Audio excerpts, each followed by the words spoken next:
Marcus Chen threw his body between the trembling woman and the three men in suits closing in on her. His fist connected with the first man's jaw before he could think, before he could calculate the risk, before his brain caught up with what his gut already knew. These weren't lawyers, and this woman wasn't just hungry.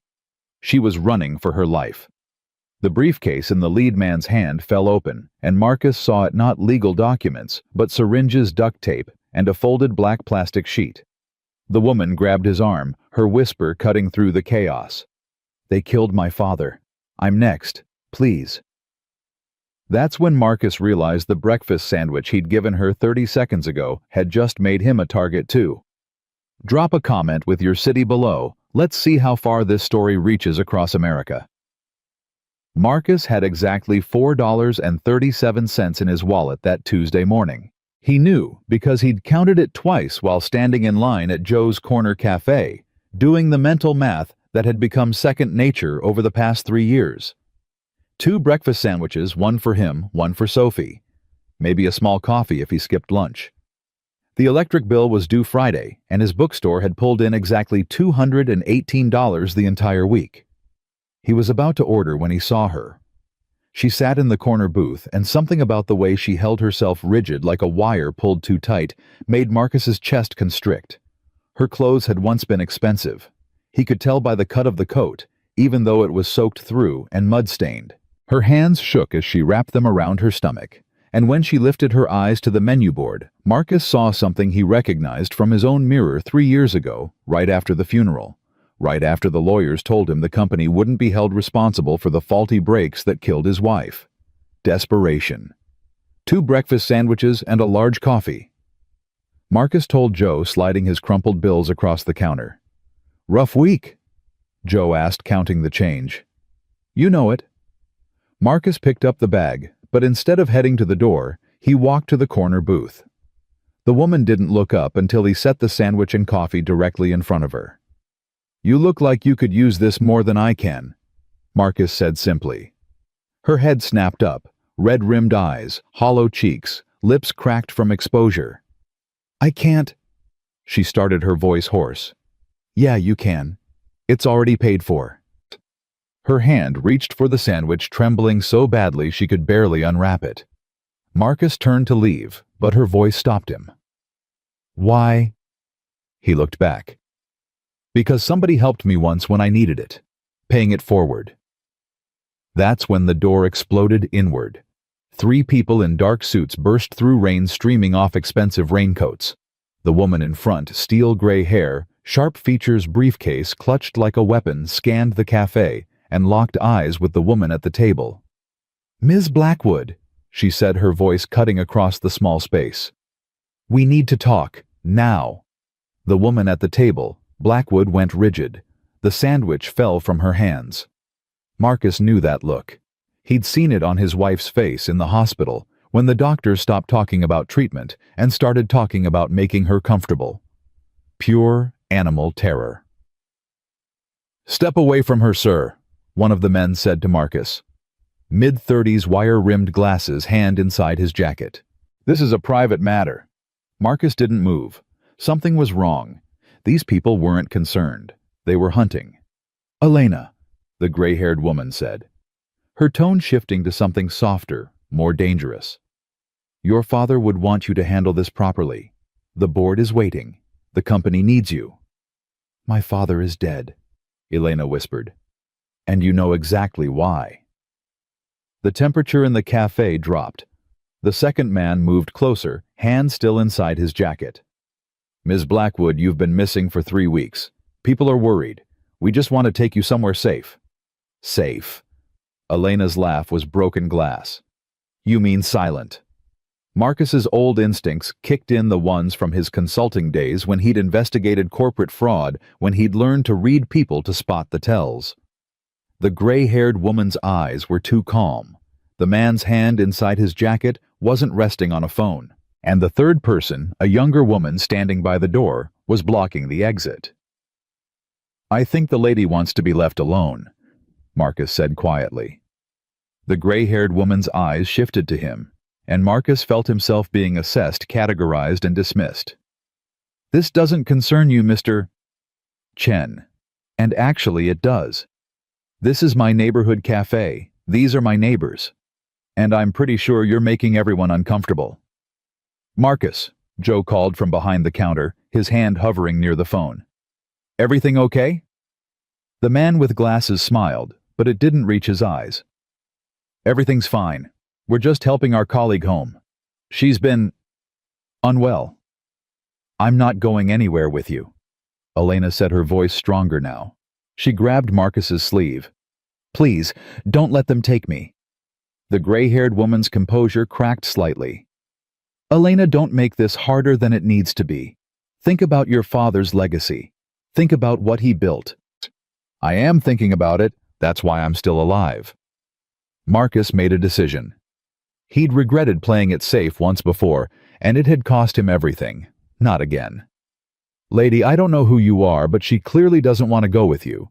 So how about you leave your card, and if she wants to contact you, she will. The man with glasses took a step forward. Sir, I'm going to ask you one more time to... What's going on here? Everyone turned. A Seattle PD patrol officer stood in the doorway, rain dripping off his cap. Joe must have called. The gray-haired woman's face became a mask of professional courtesy. Officer, thank goodness. We're from Blackwood Pharmaceuticals. This is our COO, Elena Blackwood. She's been missing for 3 weeks. We've been searching everywhere. The officer looked at Elena. Ma'am, is that true? Elena's grip on Marcus's sleeve tightened. Her mouth open-closed. Marcus could see her calculating who to trust. Who would believe her, whether the truth would get her killed faster than a lie? Yes, she finally said. My name is Elena Blackwood, but I left voluntarily. I don't want to go back. She's not in her right mind, the gray-haired woman interjected smoothly. Her father just passed away. She's been living on the streets. She needs medical attention. I need to stay alive. Elena said, her voice rising. My father was murdered, and these people... That's a very serious accusation, the officer said carefully. Ma'am, do you have proof? Elena's face crumbled. Marcus saw her defeat before she spoke. No, not with me. The gray-haired woman moved in like a shark scenting blood. Officer, as you can see, she's making wild claims. We have medical professionals standing by. We just want to help her. The officer looked uncertain. He was young, probably new to the beat. The suit people had all the right credentials, all the right words. Elena looked like exactly what they said, a homeless woman mentally unstable making paranoid accusations. Marcus knew how this ended. He'd seen it before in different circumstances. The powerful protecting themselves, the vulnerable being silenced. Wait, Marcus said. Everyone looked at him. If Ms. Blackwood left voluntarily, and she's not under any legal hold, then she has the right to refuse to go with you. Right, officer? The officer nodded slowly. That's technically correct. Unless there's a court order. The gray-haired woman's expression flickered. We're working on that. But in the meantime, she's a free citizen, Marcus said. She can stay here if she wants, with me. Elena stared at him. The gray-haired woman's eyes narrowed. Mr. Chen, you're making a significant mistake. Wouldn't be my first. The standoff lasted 10 seconds that felt like 10 minutes. Finally, the gray-haired woman reached into her briefcase. For one terrible moment, Marcus's mind flashed to everything that could be in there that wasn't legal documents. She pulled out a business card. Elena, when you're ready to come home, call me. Your father would want you to do the right thing. She set the card on the table. And Mr. Chen, I hope you understand what you're getting involved in. The three of them left, but not before the man with glasses cast one more look at Marcus, a look that promised this wasn't over. The officer lingered. Ma'am, are you sure you're safe? I can take you to a shelter or... She's fine, Marcus said. She'll stay with me tonight. I'll make sure she's okay. The officer looked like he wanted to argue but finally nodded. If you need anything, the station's 3 blocks south." He handed Marcus a card and left. The cafe was dead silent. Joe stared from behind the counter. The 2 other customers, old Mr. Henderson and a college kid with headphones, were frozen in place. Marcus looked down at Elena. She was shaking, tears streaming down her face. "Thank you," she whispered. "You have no idea what you just did." "Yeah," Marcus said, his heart hammering. "I'm starting to figure that out. Come on, let's get you somewhere warm." She stood on unsteady legs. Marcus guided her toward the door, then stopped and looked back at Joe. "Put whatever she wants on my tab, and Joe, if anyone asks, you haven't seen either of us." Joe nodded once, understanding passing between them. Small-town rules. You protect your own. Marcus led Elena out into the rain toward his truck parked at the curb. His hands shook as he unlocked the door. What had he just done? He had a 7-year-old daughter at home. He had a business barely staying afloat. He had no savings, no backup, no safety net. And he'd just made himself a target for people who killed pharmaceutical executives. Elena climbed into the passenger seat, and Marcus saw her notice the booster seat in the back. The Disney princess blanket. The child's drawing taped to the dashboard, Sophie's artwork of their bookstore with Daddy's store, written in crayon at the top. "You have a daughter," Elena said quietly. "Yeah, Sophie. She's 7. Elena's face went white. "Oh, God. I shouldn't be here. I'm putting you in danger, both of you." "Little late for that conversation," Marcus said, starting the engine. "Besides Danger and I are old friends. 3 years ago my wife died because a car company knew their brakes were faulty and covered it up. I spent 6 months trying to get justice, trying to make them pay. You know what I learned?" Elena shook her head. "That the system protects money, not people. That lawyers and judges and officials all play for the same team and it's not ours. That the only way to survive is to choose your battles carefully and fight like hell when you do." He looked at her. "You just became my battle. So if someone really killed your father, if someone's really trying to silence you, then we're going to make sure they fail. Because I'm done letting bad people win." Elena stared at him, and for the first time since he'd seen her in that booth, something other than fear crossed her face. Hope. "I don't even know you," she said. "Name's Marcus Chen. I own Chen's Books 3 blocks from here. I make terrible coffee and pretty good sandwiches. I've got a daughter who asks too many questions and not enough money in the bank. And apparently, I'm the guy who helps women being hunted by corporate assassins. Nice to meet you." Despite everything, Elena laughed, short, sharp, slightly hysterical. "Elena Blackwood. I ran a pharmaceutical company worth $4 billion. My father built it from nothing. 3 weeks ago he died in his sleep. The medical examiner said natural causes. But I found the autopsy report he tried to hide. Arsenic poisoning administered over weeks. And the only people with access to his private medication were his inner circle." Her voice dropped. "People I trusted. People I've known my whole life." Marcus pulled out into traffic, checking his mirrors obsessively. No one following. Yet. Who were those people in the cafe? The woman with gray hair, that was Catherine Marsh. My father's CFO. She's been with the company for 20 years. My father trusted her completely. Elena's hands clenched in her lap. The man with glasses is her assistant, David something. The other woman I've never seen before. And you think Catherine killed your father? I think she knows who did. Maybe she did it herself. I don't know. Elena's voice broke.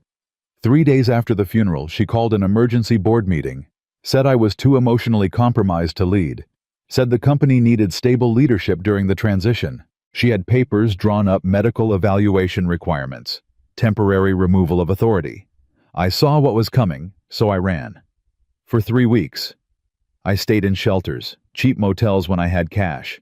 I didn't use my credit cards because I knew they'd track me. I just walked, slept in bus stations, tried to figure out who I could trust. She looked at him. "And then this morning I was so hungry I couldn't think straight anymore. I went into that cafe because I thought maybe I could sit there for a while, get warm. I wasn't even going to order. And then you—" She didn't finish. She didn't have to. Marcus drove through the rain-slicked streets, his mind racing. He was a bookstore owner, a single father, a guy who barely made rent most months. What was he supposed to do against a billion-dollar corporation? But then he thought about Sophie, about the way she'd asked him last week why people hurt each other, about how he'd told her that good people stand up for what's right even when it's hard. Time to practice what he preached. "Okay," Marcus said. "Here's what we're going to do. We're going to my place. You're going to eat something real, take a hot shower, and sleep. Tomorrow we figure out how to prove what happened to your father." "I can't stay with you. It's too dangerous." "You got somewhere else to go." Silence.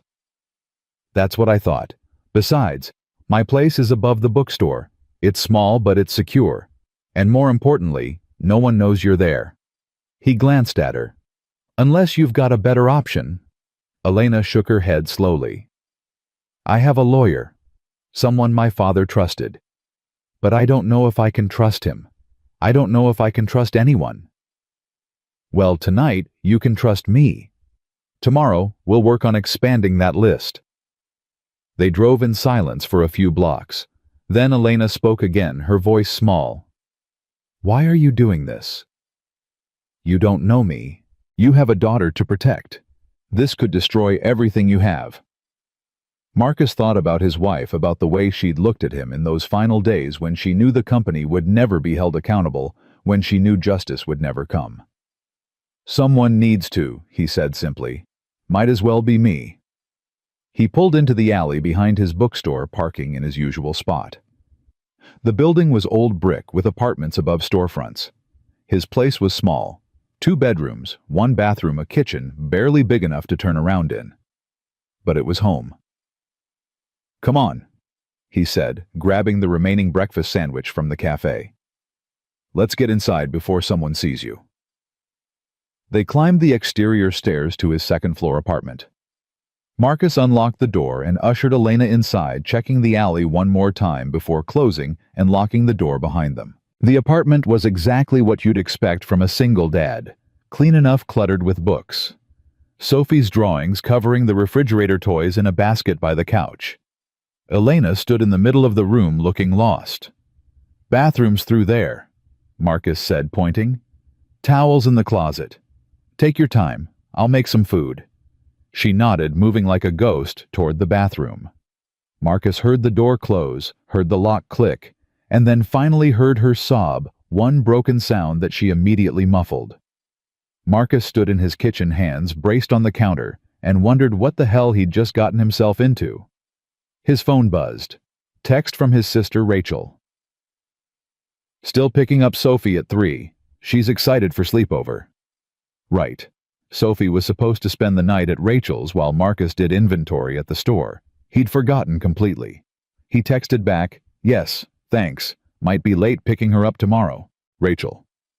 "Everything okay?" Marcus stared at the message. Everything was definitely not okay. But he couldn't tell Rachel that. Not yet. Not until he understood what he was dealing with. "Fine. Just busy." He pocketed his phone and opened the refrigerator. Eggs, cheese, bread. He could make something decent. 20 minutes later, Elena emerged from the bathroom. She'd washed her face, pulled her hair back. She was wearing one of Marcus's old sweatshirts that he'd left hanging on the bathroom door, and looked about 10 years younger without the layers of dirt and fear. "Better?" Marcus asked. "Yes, thank you." She sat at the small table. "I haven't eaten a real meal in... I can't remember." Marcus set a plate in front of her, scrambled eggs, toast, cheese. Simple, but hot. She ate slowly, methodically, like she was afraid it might disappear. "Tell me about your father," Marcus said, sitting across from her with his own plate. Elena's hand paused halfway to her mouth. "What do you want to know?"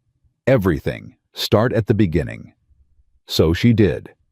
James Blackwood had started his company 30 years ago with a revolutionary idea: pharmaceutical development that prioritized patient outcomes over profit margins. He'd built Blackwood Pharmaceuticals on the principle that medicine should heal, not just generate revenue. The company had grown slowly but steadily, earning a reputation for integrity in an industry notorious for corruption. Elena had grown up in board meetings and laboratories. She'd earned her MBA, worked her way up from analyst to director to COO. Her father had been grooming her to take over, teaching her everything he knew. 2 months before he died, Elena said, her voice tight. He called me into his office. He looked scared. I'd never seen him scared before. He told me he'd discovered something wrong with one of our flagship products, Project Chrysalis, a new pain medication we were developing. It was supposed to be revolutionary. Non-addictive, highly effective, minimal side effects. What was wrong with it? The trial data was being manipulated. Adverse events were being buried. My father found evidence that at least 12 participants in the clinical trials had suffered cardiac events too fatal. But someone was hiding it, making it look like unrelated incidents. Marcus set down his fork. That's criminal. It's also worth about $2 billion in projected revenue. Project Chrysalis was supposed to launch in 6 months. We already had pre-orders from major hospital systems. Investors were ecstatic. Stock price was at an all-time high. So someone had a lot to lose if your father pulled the plug. Elena nodded. He told me he was going to stop the project, report everything to the FDA. He didn't care what it cost the company. He said he didn't build Blackwood Pharmaceuticals to kill people. When was this? 7 weeks ago. He started his own investigation very quiet. He didn't trust anyone except me and his personal lawyer. And then... Her voice cracked. Then he got sick. It started with stomach problems. We thought it was stress. But he got worse. Couldn't keep food down. Fatigue, confusion. The doctors couldn't figure it out. And then one morning his housekeeper found him. Heart attack, they said. He was 63 and in perfect health. But heart attack. You didn't believe it. I insisted on an autopsy. The medical examiner said it wasn't necessary, clear cause of death, no signs of foul play. But I pushed. I used every connection I had. Finally, they agreed. She met his eyes. Arsenic. Small doses over time, probably in his food or medication. Classic poisoning symptoms masquerading as illness. Did you go to the police? I tried. I went to the detective handling the case. He said they'd look into it. That was 3 weeks ago. Nothing's happened. No investigation, no interviews. Nothing. And meanwhile, Catherine called that board meeting. Presented her case for my removal. Said I was unstable. Delusional. That grief was making me paranoid. So you ran. What else could I do? Stay and let them commit me. Force me into a psychiatric evaluation where they'd pump me full of drugs and declare me incompetent. Elena's hands shook. I knew if I stayed I'd end up like my father, dead or silenced. So I left. I took what cash I had and ran. Marcus leaned back, processing everything. It was a nightmare corruption murder, a cover-up at the highest levels. And somehow he'd walked right into the middle of it. You said your father had a lawyer he trusted. Nathan Price. He was my father's personal attorney for 15 years. My father called him the night before he died. Told him everything, gave him copies of all the evidence.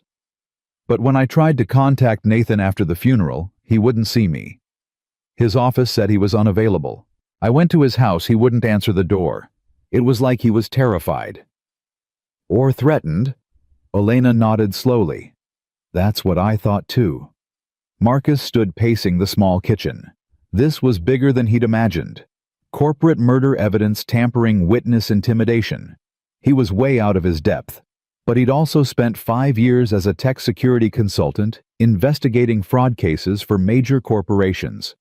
He knew how these systems worked. He knew where to look for cracks. Okay, he said. First things first. You need rest. Real rest. Tomorrow we start digging. We find Nathan Price. We find your father's evidence. And we figure out who killed him." Elena stared at him. "You really think we can do this? I think we have to try." She nodded slowly, exhaustion finally catching up with her. "Thank you, Marcus. I don't know how I'll ever repay you. How about you start by not dying? That'd be payment enough." Despite everything, she smiled. "Deal." Marcus showed her to Sophie's room. His daughter would be at Rachel's tonight anyway. Elena sat on the small bed with its princess sheets and looked around at the toys, the books, the drawings on the walls. "She's lucky to have you," Elena said quietly. "I'm lucky to have her." Marcus closed the door and went to his own room. He lay in bed staring at the ceiling, listening to the rain, and tried not to think about all the ways this could go wrong. But he also thought about his wife, about justice, about doing the right thing, even when it was hard. Tomorrow, he'd figure out how to take down a billion-dollar corporation.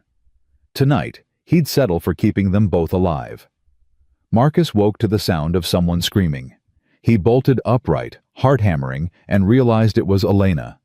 He ran to Sophie's room and found her thrashing in the bed, tangled in the princess sheets, still asleep, but fighting some invisible attacker. "Elena." He touched her shoulder gently. "Elena, wake up." Her eyes snapped open, wild and unfocused. For a second, she didn't recognize him, and her hand shot out, catching him across the jaw. Hey, it's me. It's Marcus. You're safe." She blinked, reality flooding back. "Oh God, I'm sorry, I'm so sorry." "It's okay. Bad dream." She sat up, pulling her knees to her chest. "I saw my father. He was trying to tell me something, but I couldn't hear him. And then Catherine was there holding a syringe, smiling." Her voice shook. "I'm losing my mind." "No, you're not.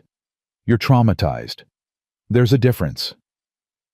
Elena looked at him in the dim light filtering through Sophie's curtains. "How do you know?" "Because I had the same nightmares for a year after my wife died. Still do sometimes." Marcus sat on the edge of the bed. "The dreams where you can't save them, where you see it happening but you're frozen, where they're trying to tell you something and you can't quite hear it. What did you do? Learn to live with it. Realize that surviving guilt is part of surviving grief." He stood. "Come on, it's almost 5. Let me make coffee." In the kitchen, Marcus started the pot, while Elena sat at the table looking smaller than she had the night before. Morning light was just starting to creep through the windows, gray and hesitant. "Tell me about your wife," Elena said quietly. Marcus hadn't talked about Jessica in a long time, not in detail, not the real story, but something about Elena's rawness made him want to be honest. Jessica was a civil rights lawyer, public defender. She took cases nobody else wanted because she believed everyone deserved a real defense. He poured 2 mugs of coffee, handed her one. 3 years ago, she was driving home late from a client meeting. Her brakes failed on the highway, went through a guardrail. They said she died on impact. "I'm so sorry." The police investigation found that her brake line had corroded. They ruled it mechanical failure, case closed. But Jessica had just taken her car in for service 2 weeks before. Everything was fine, so I started digging. Marcus sat across from her. Turned out her car model had a known defect. The brake lines were made with substandard materials. The company knew about it for 3 years, but kept it quiet because a recall would cost them billions. They'd settled dozens of cases out of court, always with NDAs. Jessica's was just one more. "You tried to sue them?" "I tried everything. Lawyers, media, regulatory agencies. You know what happened? Nothing. The company had bigger lawyers, better connections. They buried me in paperwork, dragged it out until I couldn't afford to keep fighting. I lost my job because I was spending all my time on the case. Lost our apartment. Nearly lost Sophie to CPS because someone reported me as an unfit parent. I'm pretty sure the company arranged that too." He took a long drink of coffee. "So I gave up. Took the settlement they offered, signed the NDA, and moved here, where I could afford to live and raise my daughter alone. That's why you're helping me. That's why I understand what you're up against, These people have infinite resources and zero conscience. They'll bury you if you let them." Elena wrapped both hands around her mug. "Then why fight? If they always win, why risk everything?" "Because sometimes they don't win. Sometimes someone gets through." Marcus met her eyes. "And because if I don't try, I have to look at Sophie and tell her that standing up for what's right doesn't matter. I can't do that." They sat in silence for a moment. Then Elena spoke, her voice stronger than before. "My father used to say that evil flourishes when good people decide it's too hard to fight. I never really understood what he meant until now." "Yeah? Well, your father sounds like he was a smart man." "He was. And he deserved better than to die because he tried to do the right thing." And Marcus stood. "Then let's make sure his death meant something. You said your father gave evidence to his lawyer, Nathan Price. We need to find him." "He won't talk to me. I already tried." "Then we make him talk. Where does he live?" Elena pulled out her phone, a burner she'd bought with cash 3 weeks ago. "Madison Park. Big house on the water. But Marcus, if Catherine has him scared, then we'll figure out what scares him more. Get dressed. We're going now before anyone knows you're awake." 30 minutes later, they were in Marcus's truck, driving through early morning Seattle traffic. Elena had borrowed more of his clothes, jeans that were too big, a flannel shirt, a baseball cap pulled low. She looked nothing like the polished executive from the news photos. "Tell me about Nathan Price," Marcus said as they crossed the 520 bridge. "He's 62, Harvard Law. My father met him 30 years ago when Blackwood Pharmaceuticals was just starting. Nathan handled all the legal work, patents, contracts, regulatory filings. He's the only person besides me that my father completely trusted." Family. Wife died 10 years ago. 2 kids, both on the East Coast. Lives alone. Any health issues, financial problems, anything that might make him vulnerable to pressure. Elena thought about it. "Not that I know of. But if Catherine wanted to threaten him, she wouldn't need much. She could destroy his reputation, his career. After my father died, Nathan's the one who found the evidence of the arsenic poisoning. He's the one who pushed for the full autopsy. If she knows that, then he's already a target." Marcus pulled off the highway. "Which means he might be more willing to talk than you think. Fear of Catherine versus fear of being the next victim, that's a choice that focuses the mind." They drove through Madison Park, past expensive homes with manicured lawns and water views. Nathan Price's house was a classic Pacific Northwest contemporary, lots of glass and wood, perched on a slope overlooking Lake Washington. Marcus parked down the street. "You sure you want to do this?" "No, but we're doing it anyway." They walked up the driveway. The house was quiet, curtains drawn. Marcus rang the doorbell. Nothing. He rang again. Still nothing. "Nathan," Elena called. "It's Elena Blackwood. I know you're in there. I need to talk to you." Silence. Marcus tried the door. Locked. He walked around the side of the house, peering through windows. Elena followed. "There," she whispered, pointing. Through a gap in the curtains, they could see someone sitting in the living room. Still. Too still. Marcus's blood ran cold. "Call 911. "What?" "Call 911 right now." He ran to the back door and kicked it in. The wood splintered easily. The lock was old. He burst into the house, Elena right behind him. Nathan Price sat in an armchair, his head tilted back, eyes open and staring at nothing. A glass lay on its side on the table beside him. Dark liquid pooled underneath. The smell hit Marcus immediately, bitter almonds, cyanide. "No, no, no," Elena gasped, rushing forward. "Don't touch anything." Marcus grabbed her arm. "Elena, he's gone. He's been gone for hours." She stared at Nathan's body, her face white. "They killed him, just like my father. They killed him." "We don't know that. Could be suicide."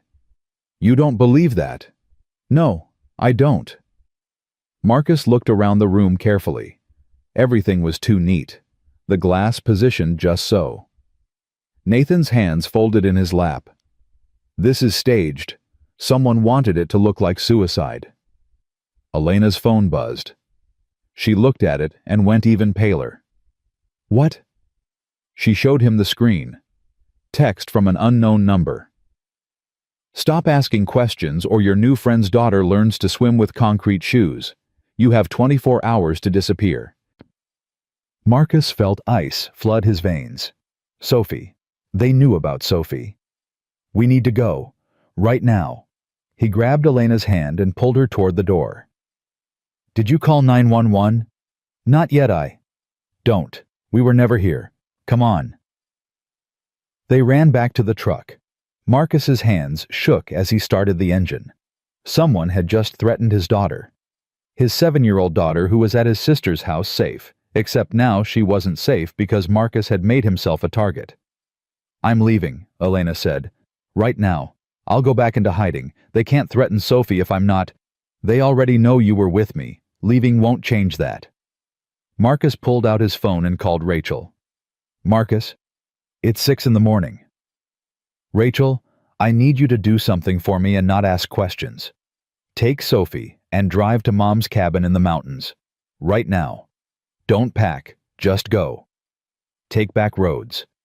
Don't tell anyone where you're going. Silence. Then, Marcus, what's happening? I can't explain. But Sophie's in danger. Please, Rachel, trust me. More silence. Then, okay. We're leaving now. But you owe me a hell of an explanation. I know. I'll call you when it's safe. And Rachel, I love you. Love you too. Be careful. He hung up and looked at Elena. We've got maybe an hour before someone finds Nathan's body and the police start asking questions. We need evidence. Real evidence. Not just your suspicions, something that proves Catherine killed your father. I told you my father gave everything to Nathan, and now Nathan's dead. Then where would Nathan hide it? Think, Elena. He was your father's lawyer for 30 years. He knew he was a target. Where would he keep something that important safe? Elena closed her eyes thinking. His office. He has a private safe. My father always joked that Nathan was so paranoid he kept backups of his backups. Where's his office? Downtown. Price & Associates. 14th floor of the Columbia Tower. Marcus checked his watch. Too early. No one's there yet. We'd stand out. So what do? Marcus thought fast. We wait. We go in at 9 when the building's busy. Blend in with the crowd. You still have access to his office. I don't know. Maybe. I used to. Then we try. But first I need to make a call. He dialed a number he hadn't used in 3 years. It rang 4 times before someone answered. This better be good. Olivia, it's Marcus Chen. Pause. Marcus, holy shit. I thought you'd disappeared into the woods or something. Close. Listen, I need a favor.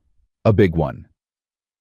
Olivia Park had been his partner when he worked corporate investigations. She'd gone into journalism afterward, made a name exposing pharmaceutical fraud and government corruption. They'd stayed in touch for a while, but after Jessica's death, Marcus had cut ties with everyone from his old life. What kind of favor? Olivia asked, her voice cautious. The kind that might get you a Pulitzer. Or killed. Possibly both. I'm listening. Marcus glanced at Elena. You know about Blackwood Pharmaceuticals, the CEO who died 3 weeks ago? Richard Blackwood. Yeah, big story. His daughter went missing right after.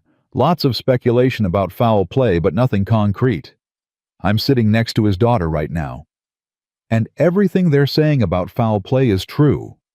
Her father was murdered. So was his lawyer about 2 hours ago. And the people who did it just threatened to kill my daughter if we don't stop investigating. Long pause. You're serious. Dead serious. No pun intended. Where are you? Seattle. But I can't meet in person yet. It's too dangerous. What I need from you is research. Deep background on Catherine Marsh, CFO of Blackwood Pharmaceuticals. Financial records connections, anything that smells wrong. And I need information on a drug called Project Chrysalis. What am I looking for? Proof that clinical trial data was manipulated, that people died and someone covered it up. Marcus could hear Olivia typing already. And Olivia, be careful. These people have resources, and they're not playing games. When have I ever played it safe? Give me 6 hours. I'll have something for you. Thank you. Don't thank me yet, just don't get killed before I get my story. Marcus hung up and looked at Elena. Okay, we've got backup. Now we need to get into Nathan's office. They spent the next 2 hours at a coffee shop in Capitol Hill planning. Elena drew diagrams of the office layout from memory. Marcus made notes on his phone, cross-referencing building security protocols he remembered from his consulting days. The safe is behind a painting in his private office, Elena said. Abstract thing, lots of blue. Combination lock, not digital. You know the combination? No, but Nathan had this thing about dates. He used significant dates for everything. My father's birthday, his wife's birthday, the day the company was founded. So we try those. If we're wrong, we're screwed. We're already screwed. This just determines how badly. At 8:30, they drove downtown. Marcus found parking 2 blocks from Columbia Tower. They walked separately, Elena 20 paces ahead, both wearing sunglasses despite the overcast sky. The lobby was filling with morning commuters. They slipped into an elevator with a crowd of people, and no one gave them a second look. 14th floor. The elevator doors opened onto a reception area. Price and Associates in brass letters on the wall. Empty desk, the receptionist hadn't arrived yet. Quick, Elena whispered. They moved fast down the hallway. Elena tried the door to Nathan's office. Locked. Damn it, she breathed. Marcus pulled a credit card from his wallet and slid it between the door and frame. Old building, old locks. The latch clicked and the door swung open. Nathan's office was exactly what Marcus expected, law books lining the walls, a massive desk, leather chairs, and that abstract painting Elena had mentioned dominating one wall. Watch the door, Marcus said. Elena stood guard while Marcus examined the painting. He lifted it carefully off the wall. Behind it, a wall safe exactly as Elena had described. What's your father's birthday? October 7th, 1962, 10:07:62. Marcus tried the combination. The safe didn't open. Nathan's wife's birthday. March 23rd, 1960. Nothing. When was Blackwood Pharmaceuticals founded? April 15th, 1994. Marcus tried it. Click. The safe swung open. Inside were files, lots of them. And a USB drive taped to the top of the safe with a note. Elena. If you're reading this, I'm sorry. I was too afraid to help you when you needed me. Everything's here. Take it to the FBI. Trust no one else. Nathan. Marcus grabbed everything, stuffing files into his jacket. Elena took the USB drive, her hands shaking. He knew, she whispered. He knew they were coming for him. Marcus, a voice said from the doorway. They spun around. A woman stood there, mid-40s, professional suit, holding a coffee cup. Marcus recognized her from the news, Catherine Marsh. Or should I call you Mr. Chen, the helpful mechanic? Catherine smiled. Did you really think we wouldn't find out who helped Elena? 2 men appeared behind her. Big guys, not lawyers. You didn't have to kill Nathan, Elena said, her voice shaking with rage. Nathan made his choice. He could have walked away. He chose to play hero. Catherine stepped into the office. Just like you're choosing right now. But here's the thing. Heroes in the real world don't win. They just die first. Marcus positioned himself between Catherine and Elena. You're not walking out of here with those files. Actually, I am. Because if I don't, my associates will visit Marcus's sister's house. I believe your daughter is there right now. Pretty little thing. 7 years old. So much life ahead of her. Marcus felt his world tilt. They knew. They knew about Rachel's house. She's not there, he said, praying it was true. Praying Rachel had listened and left immediately. Catherine checked her phone. According to my information, she is. Although... She frowned slightly. Odd. Our surveillance says the house appears empty this morning. Where did your sister take her, Marcus? Relief flooded through him. Rachel had listened. Somewhere you'll never find them. Catherine's smile vanished. Then I suppose we'll have to motivate you differently. She nodded to the men behind her. They moved fast, but Marcus had been expecting it. He grabbed the desk chair and swung it hard, catching the first man in the chest. The man stumbled back into his partner. Run! Marcus shouted to Elena. Elena bolted for the door, clutching the USB drive. Catherine tried to grab her, but Elena was faster, adrenaline overriding fear. She slammed into Catherine, sending her sprawling, and ran.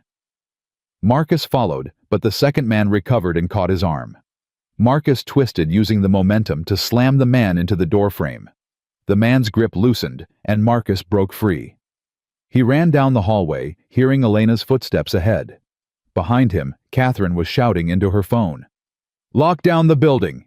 Don't let them leave! They hit the stairwell, taking stairs 3 at a time. 14 floors. Marcus's lungs burned by floor 8. Elena was gasping by floor 5. They burst into the lobby. People stared. A security guard moved toward them. Fire! Marcus shouted. Someone set off the alarms. It was enough confusion. They pushed through the crowd and out the front doors. Marcus grabbed Elena's hand, and they ran down the street, not stopping until they reached the truck. Marcus's hands shook so badly he could barely get the key in the ignition. He started the engine and pulled into traffic, checking mirrors obsessively. Did they follow us? Elena gasped. Don't know. Don't care. We need to get somewhere safe and look at what we got. Where? Marcus thought fast. His apartment wasn't safe. His bookstore wasn't safe. Anywhere in Seattle probably wasn't safe. I know a place, but we need to ditch this truck first. They probably have the plates by now. He drove to a public parking garage in Ballard, parked on the 4th level, and they abandoned the truck. Marcus called an Uber using a fake account he'd set up years ago for situations exactly like this. Old habits from his consulting days. The Uber dropped them at a storage facility in North Seattle. Marcus paid cash for a short-term unit, and they locked themselves inside with the files. For the next 3 hours they read. Nathan Price had documented everything. Bank records showing Catherine Marsh had embezzled over $15 million across 2 years. Emails between Catherine and a pharmaceutical company in China discussing a buyout that would make her incredibly wealthy. Clinical trial data for Project Chrysalis showing that test subjects had suffered cardiac events at nearly triple the reported rate data that had been deliberately falsified in official FDA submissions. And most damning medical records showing Richard Blackwood's symptoms were consistent with arsenic poisoning, along with a toxicology report that had never been submitted to authorities. Nathan had even found the source. Richard's daily medication had been tampered with. The person with access to that medication was his live-in nurse, hired 6 months before his death, recommended by Catherine Marsh. This is it, Elena breathed. This is everything we need. It's everything Nathan needed, but he's dead. Marcus looked at her. The question is, why didn't he use it? Why didn't he go to the FBI himself? Elena found another document, a letter Nathan had started but never finished. Dear Elena, I've been a coward. Catherine came to me 2 days after your father's funeral. She knew I had evidence. She told me if I stayed silent, she'd make sure I lived to enjoy my retirement. If I didn't, she'd frame me as complicit in the embezzlement. Said she'd make it look like I was the one who killed Richard for the money. I believed her. I've spent 3 weeks paralyzed by fear, and now I realize... The letter ended there. Now I realize it doesn't matter. Elena finished quietly. She was going to kill him anyway. Marcus's phone buzzed. Text from Olivia. Found something. Call me. Now. He called. What have you got? Marcus, this is bigger than you thought. Catherine Marsh is connected to Viktor Sokolov. Who? Russian oligarch. Owns pharmaceutical companies in Eastern Europe. Known for buying up struggling American pharma companies, stripping their patents, and reselling them in markets with no regulatory oversight.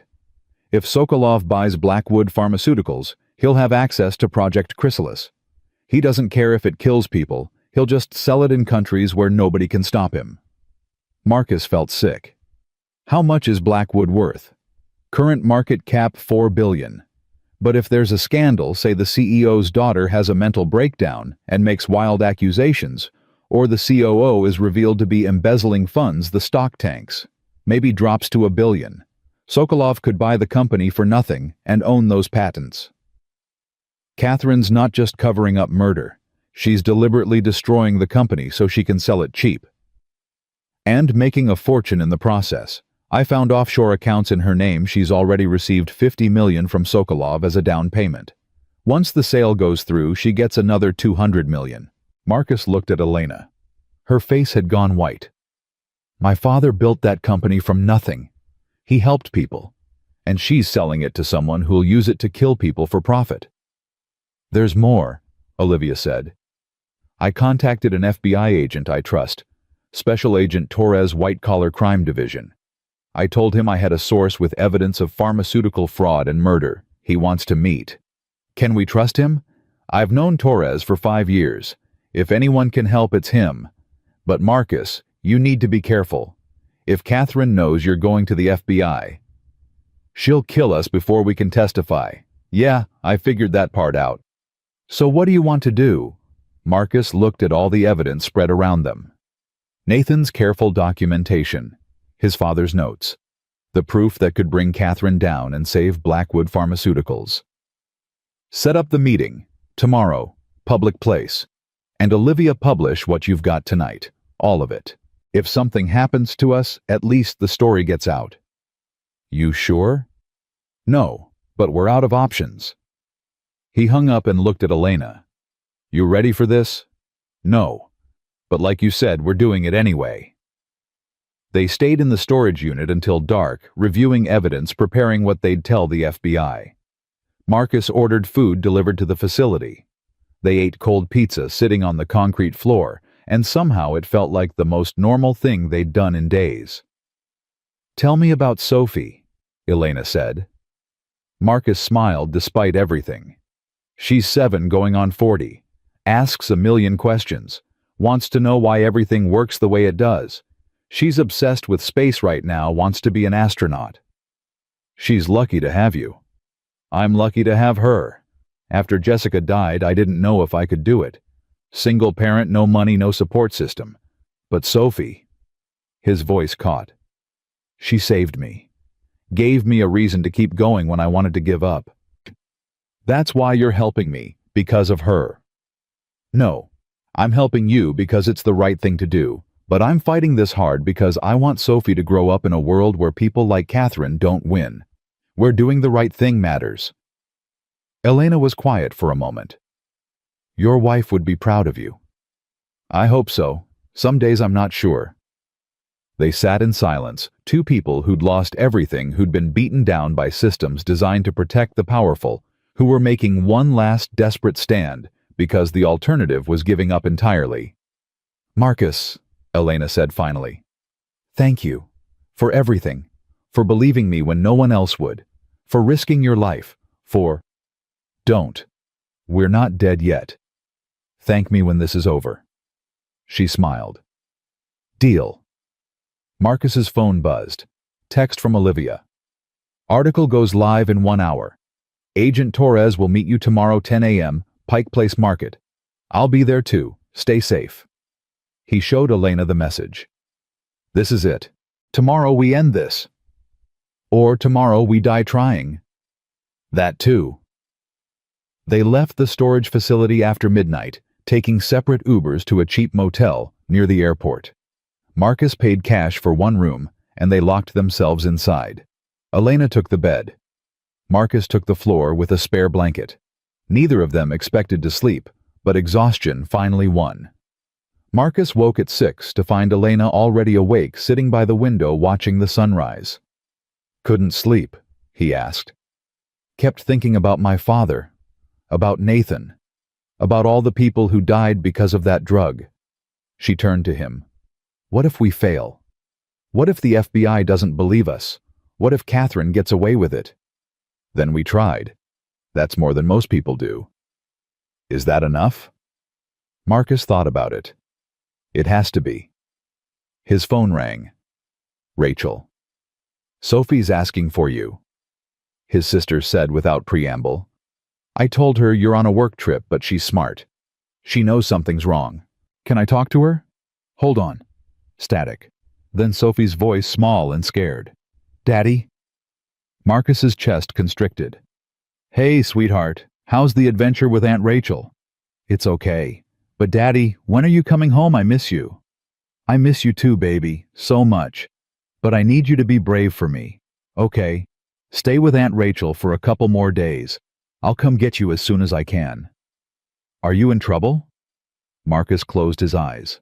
7 years old, and she could read him perfectly. I'm helping someone who needs help, just like we talked about. Remember, being brave means doing the right thing even when you're scared. That's right, and I'm very scared right now, but I'm doing it anyway. I love you, Daddy. I love you too, Sophie, more than anything.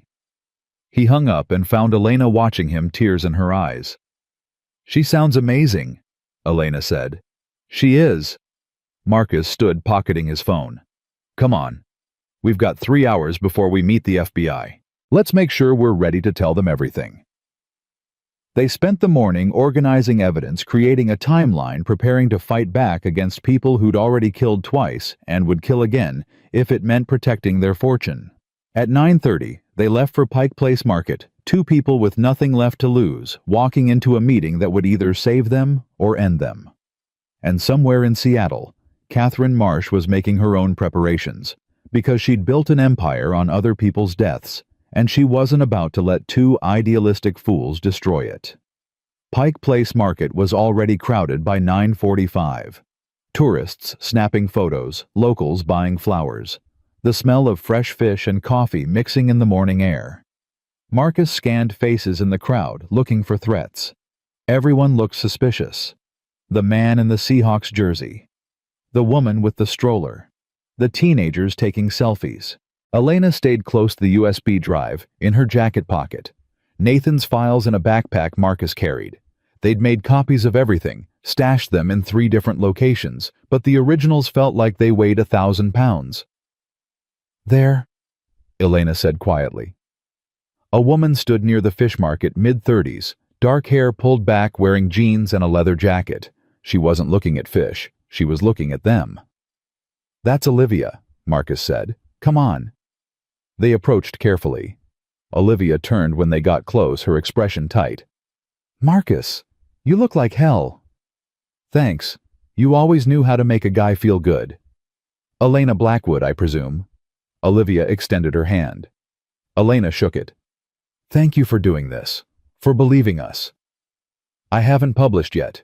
Not until I know you're both safe and the FBI has the evidence. Where's Torres? Right here. A man emerged from the crowd. Late 40s salt and pepper hair, tired eyes that had seen too much. He wore a suit that had seen better days and carried a coffee cup like it was the only thing keeping him alive. Special Agent Miguel Torres, FBI. He showed his credentials. Ms. Park vouches for you, which is the only reason I'm here. You've got 5 minutes to convince me this isn't a waste of my time. My father was murdered, Elena said without preamble. Catherine Marsh, CFO of Blackwood Pharmaceuticals, poisoned him with arsenic because he discovered she was embezzling millions and manipulating drug trial data. Yesterday she killed his lawyer, Nathan Price. Made it look like suicide. We have evidence of all of it. Torres sipped his coffee, expression neutral. That's a serious accusation.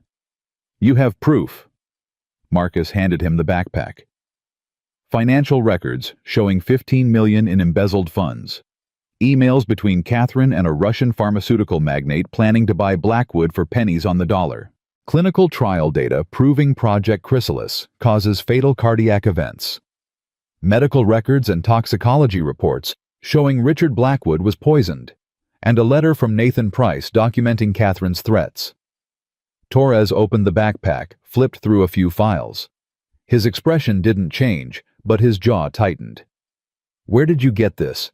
Nathan Price's personal safe. He collected it before Catherine killed him. You broke into a dead man's office and stole evidence. We retrieved evidence that would have disappeared if we hadn't, Marcus said. You want to arrest us for that, go ahead, but read the files first. Torres pulled out more documents, scanning them quickly. His coffee sat forgotten on a nearby ledge. After 2 minutes of silence, he looked up. If this is real, we're talking multiple federal charges. Murder, fraud, RICO violations, FDA tampering. He focused on Elena. Your father built that company. You're saying his CFO destroyed it for money. For $250 million. And she doesn't care how many people die from that drug once she sells it to Viktor Sokolov. Torres pulled out his phone. I need to call my supervisor. Get a team down here. We'll need you both to come in, give formal statements. No. Elena's voice was sharp. Catherine has people everywhere. Police, regulatory agencies, judges. My father told me that. How do we know your supervisor isn't on her payroll?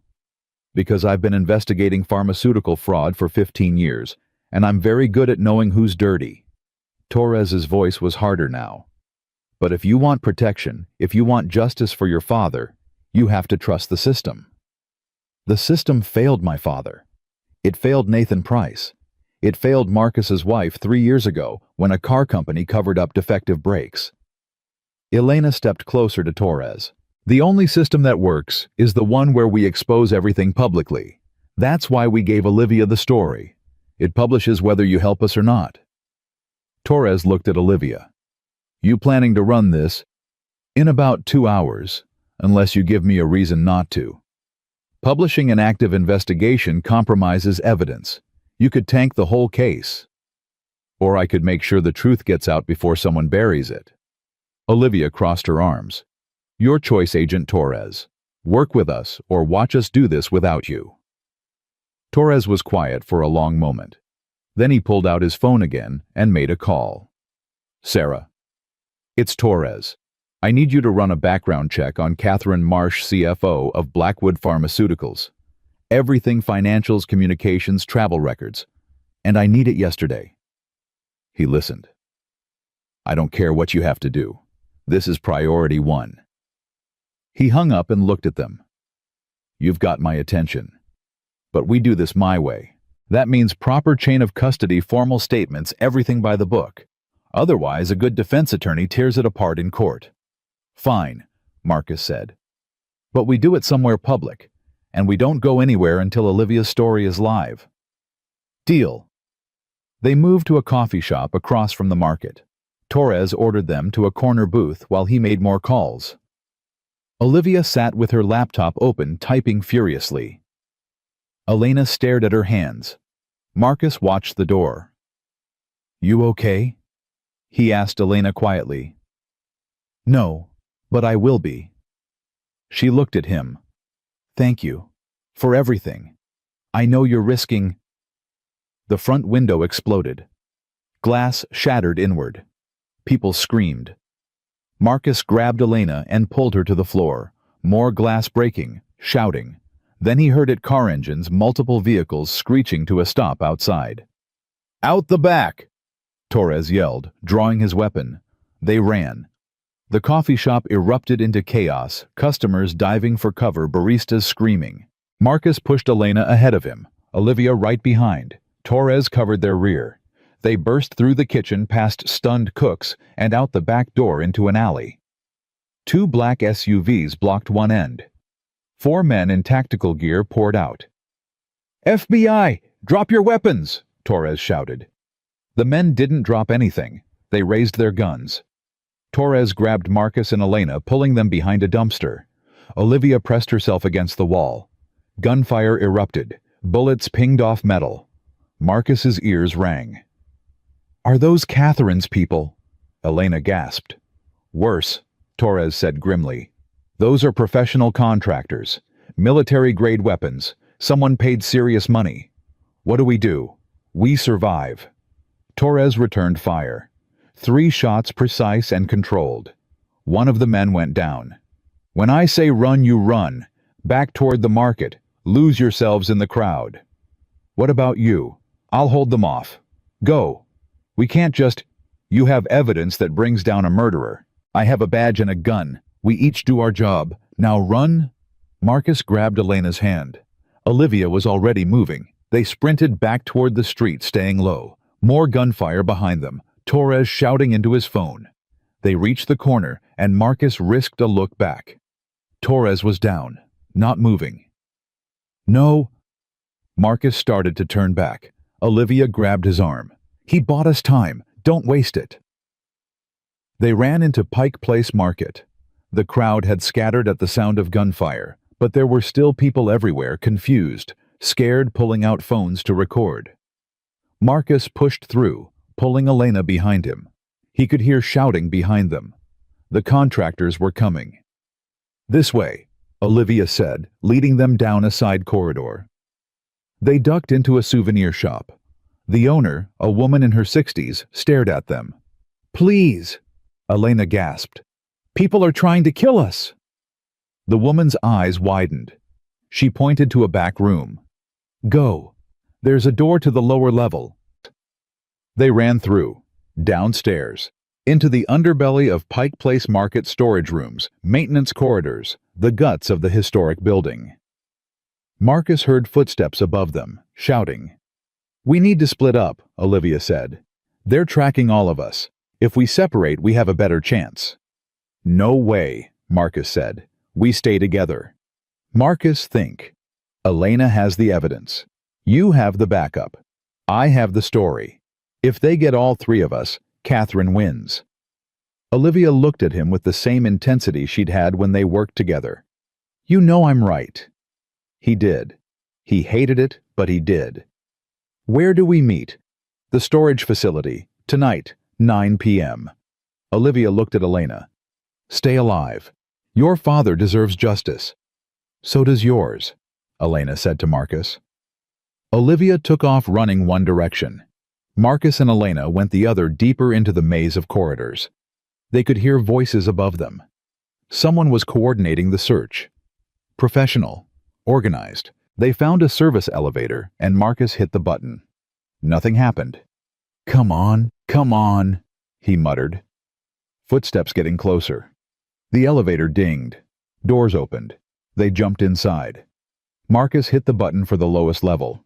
The doors closed just as two men rounded the corner. The elevator descended. Elena leaned against the wall, breathing hard. "Torres is dead because of us." "Torres is dead because Catherine Marsh is a murderer. Don't confuse the two." "How many more people have to die before this is over?" Marcus didn't have an answer. The elevator stopped. They stepped out into a parking garage. Marcus looked around, getting his bearings. They were 2 levels below street access. Cars everywhere, but no people. "We need a vehicle," Marcus said. "I'm not stealing a car." "You got a better idea." Before Elena could answer, Marcus's phone rang. Unknown number. He answered cautiously. "Hello, Marcus." Catherine Marsh's voice. Calm, almost friendly. "You're persistent, I'll give you that. Most people would have given up by now. Most people aren't fighting a murderer." Murderer. Such an ugly word. I prefer pragmatist. Catherine paused. "I'm calling to make you an offer. A one-time deal. Walk away now. Take Elena with you. Disappear. I'll wire you $10 million by end of day. Live quietly somewhere. Raise your daughter. Forget any of this happened." You killed Elena's father. Richard Blackwood was going to destroy everything he built because of misplaced idealism. I saved his legacy. By selling it to a Russian oligarch who'll use it to kill people. By ensuring the company survives. Richard couldn't see past his outdated ethics. The pharmaceutical industry has changed. If Blackwood Pharmaceuticals didn't adapt, it would have died anyway. I just accelerated the inevitable. Marcus looked at Elena. She was listening, her face white with rage. "And Nathan Price?" Marcus asked. "He was part of the inevitable too." Nathan was a coward who couldn't make hard choices. He had evidence that could hurt everyone. He had to go. Like Agent Torres. "I don't know what you're talking about." "The FBI agent you just had shot in an alley." Marcus, I haven't shot anyone. I'm sitting in my office working. I have 12 witnesses who'll testify to that. Whatever happened to that agent, and I'm very sorry to hear about it, has nothing to do with me. Marcus's blood ran cold. She'd insulated herself perfectly. Contractors who couldn't be traced back to her. Alibis for every crime. She'd thought of everything. 10 million, Catherine said again. Final offer, or I'll be forced to take more aggressive measures. You mean like threatening my daughter? I would never harm a child, Marcus. But children need their parents. And accidents happen. Car crashes, house fires, gas leaks. Seattle's a dangerous city. You come near my family, then take the money and disappear. You fought well. You've been brave, but you've lost. The FBI agent is dead. The evidence you have is inadmissible because you stole it. And even if you go public, I have the best lawyers money can buy. This ends with you and Elena dead or wealthy. Choose. Marcus hung up. Elena stared at him. What did she say? She offered us $10 million to walk away. And you said no. I said no. Elena's eyes filled with tears. Marcus, you should take it. You have Sophie. You don't owe me. Yes, I do. I owe you the same thing someone owed me 3 years ago and didn't deliver. I owe you justice, and I'm not walking away. A car engine roared. They turned. One of the black SUVs pulled into the garage tires, squealing. 2 more behind it. Run! Marcus shouted. They ran between cars. The SUV split up, trying to box them in. Marcus pulled Elena down between 2 vehicles. They crawled on hands and knees, staying low. He could hear car doors opening, men spreading out. There's no way out, Elena whispered. They have all the exits covered. Marcus looked around desperately. Then he saw it, a maintenance stairwell half hidden behind a concrete pillar. He pointed. Elena nodded. They crawled toward it. 50 feet, 40, 30. A man walked past, assault rifle ready. They froze. He kept walking. 20 feet. 10. They reached the stairwell door. Marcus tried it. Locked. Damn it, he breathed. Elena pulled a hairpin from her pocket. She'd been carrying it since she went on the run. My father taught me. Said a woman should know how to pick a lock. Your father was a wise man. She worked the lock hands, shaking. 30 seconds. A minute. The tumbler clicked. The door opened. They slipped through and locked it behind them. The stairwell was narrow, dimly lit. They climbed. Up and up. Marcus counted floors. 3, 4, 5. His lungs burned. Elena was gasping, but didn't stop. They reached street level. Marcus pushed open the door carefully. They were on a side street half a block from Pike Place. Police cars everywhere. Ambulances, yellow tape. A body on the ground covered with a sheet. Torres. Marcus felt sick. A good man trying to do the right thing, dead because Marcus had asked for help. We can't stop, Elena said quietly. He died to give us a chance. We have to use it. They walked away from the chaos, trying to look normal. Just 2 people out for a morning walk. Marcus's phone buzzed. Text from Olivia. I'm safe. Story publishing in 15 minutes. Get somewhere secure. They found a bus stop and got on the next bus that came, not caring where it went. They sat in the back watching the city pass by. No one looked at them. No one cared. Just another couple on the 49 bus on a Wednesday morning. Marcus's hands wouldn't stop shaking. Hey, Elena said softly. We're alive. We're still fighting. Torres isn't. Nathan isn't. Your father isn't. I know, and I'll carry that forever. But Marcus, we can't quit now. If we quit, they died for nothing. Marcus looked at her. This woman who'd been broken and terrified 3 days ago in a cafe, who'd slept on his couch wrapped in a princess blanket, who'd had everything taken from her. And she was still fighting. You're stronger than you think, he said. I learned from a good teacher. They rode the bus for an hour, transferring twice, making sure no one followed. Finally, they got off in a neighborhood Marcus didn't recognize. Residential. Quiet. They found a library and went inside. Elena pulled out her phone, the burner she'd been using. She accessed the internet and searched for news. "There?" she whispered. Olivia's article, published 10 minutes ago. The headline read, "Blackwood Pharmaceuticals CFO accused of murder fraud in whistleblower allegations." The article laid out everything. Richard Blackwood's poisoning, Catherine Marsh's embezzlement, the manipulation of clinical trial data, Viktor Sokolov's planned buyout, Nathan Price's suspicious suicide, and at the end a statement from Elena Blackwood. "I'm in hiding because the people who killed my father want to silence me. But I won't be silent. This company was built on integrity, and I will not let it be destroyed by greed." Marcus read the article twice. It was devastating, specific, sourced.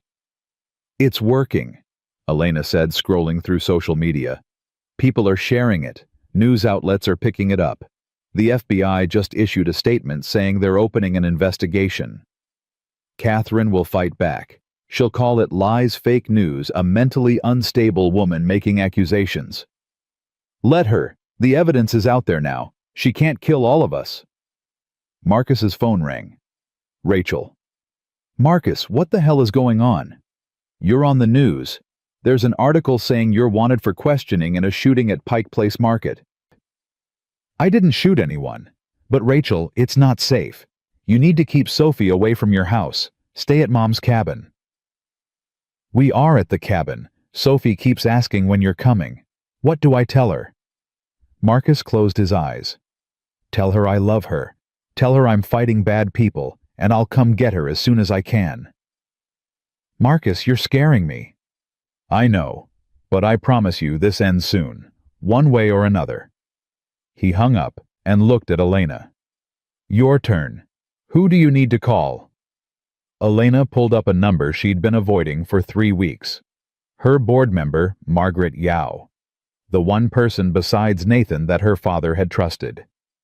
"Margaret, it's Elena." Crying on the other end. "Oh my God, Elena. Where are you? Are you safe?" "I'm alive. That's all that matters. Margaret, I need you to call an emergency board meeting. Tonight. I'm coming back." "Elena, that's not Catherine has been telling everyone you're mentally unstable. She has doctors ready to testify. If you come back, she'll have you committed." "Not if the board votes her out first. You've seen the article. You know what she's done." "The article has allegations. Catherine's already called her lawyers. She's threatening to sue for defamation." "Then let her sue. But she can't sue from a jail cell." Elena's voice was steel. "My father built that company. She stole it, and I'm taking it back. Are you with me?" Silence. Then, "Yes, I'm with you. But Elena, you need protection. Real protection." "Working on it. Just get me that board meeting. 8 p.m. I'll be there." She hung up and looked at Marcus.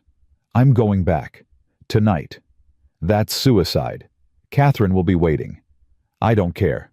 I can't keep running. This ends now." Marcus understood. He'd felt the same way 3 years ago when he'd signed the NDA and taken the settlement. The moment when you decide you can't carry the weight anymore. The moment when you either fight or surrender completely. "Okay," he said. "Then we go in smart. We need leverage. Something that protects you even if Catherine tries something." "Like what?" Marcus thought. "We go live. Broadcast the whole meeting.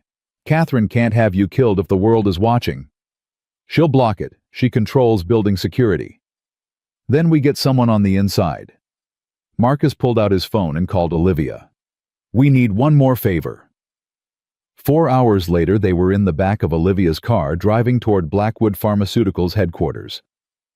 Olivia had spent the afternoon coordinating with other journalists, setting up a live stream that would broadcast from multiple phones inside the building.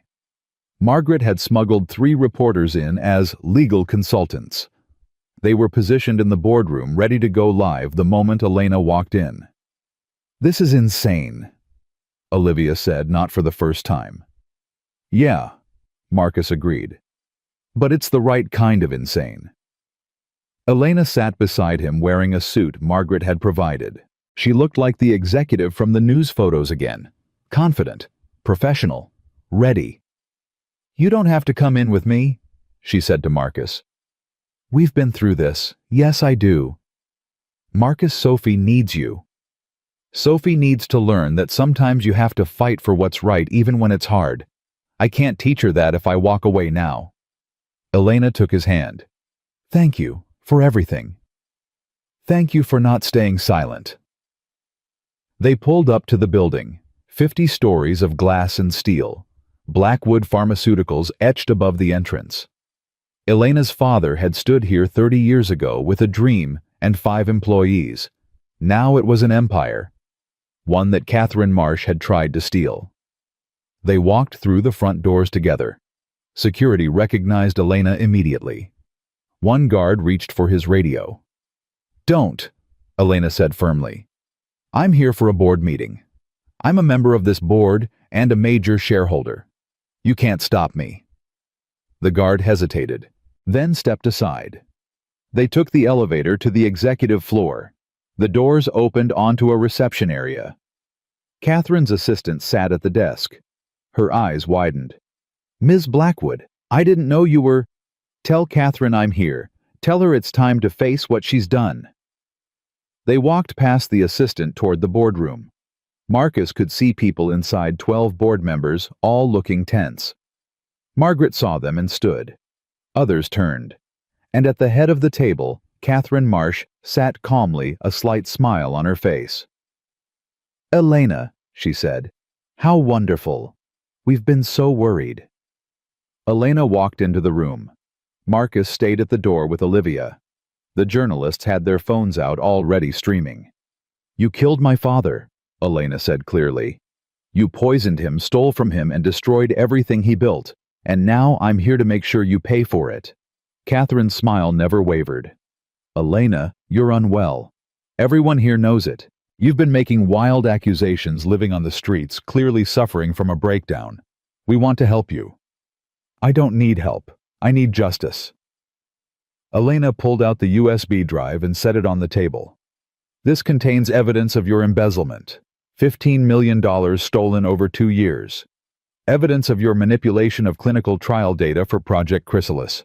Evidence that you arranged my father's murder and Nathan Price's murder. And evidence that you're selling this company to Viktor Sokolov for $250 million. The room erupted, board members shouting questions. Catherine's face finally showed emotion-cold fury. That evidence is inadmissible. It was stolen from Nathan Price's office. Then explain it in court, Elena said. Because the FBI is already investigating. Agent Torres died trying to protect me from your contractors. But his supervisor has opened a full investigation. They're going through your financials right now. And in about 30 seconds, every major news outlet in the country is going to broadcast this conversation live. Catherine stood slowly. You think you've won. You think exposing me publicly changes anything. But Elena, I've spent 20 years building connections. I have judges, prosecutors, police chiefs all on speed dial. Even if some of what you're saying is true, I'll never see the inside of a cell. Maybe not, Elena said. But you'll lose this company. The board will vote you out. Your reputation will be destroyed. Sokolov will walk away. And my father's legacy will survive. Catherine's smile returned. Your father was weak. He let sentiment cloud his judgment. He was going to destroy this company's future because he was too afraid to make hard choices. He was going to save lives. That's not weakness, that's integrity. Integrity doesn't pay the bills. Neither does prison. The door burst open. FBI agents poured in, led by a woman in her 50s with steel gray hair and a badge.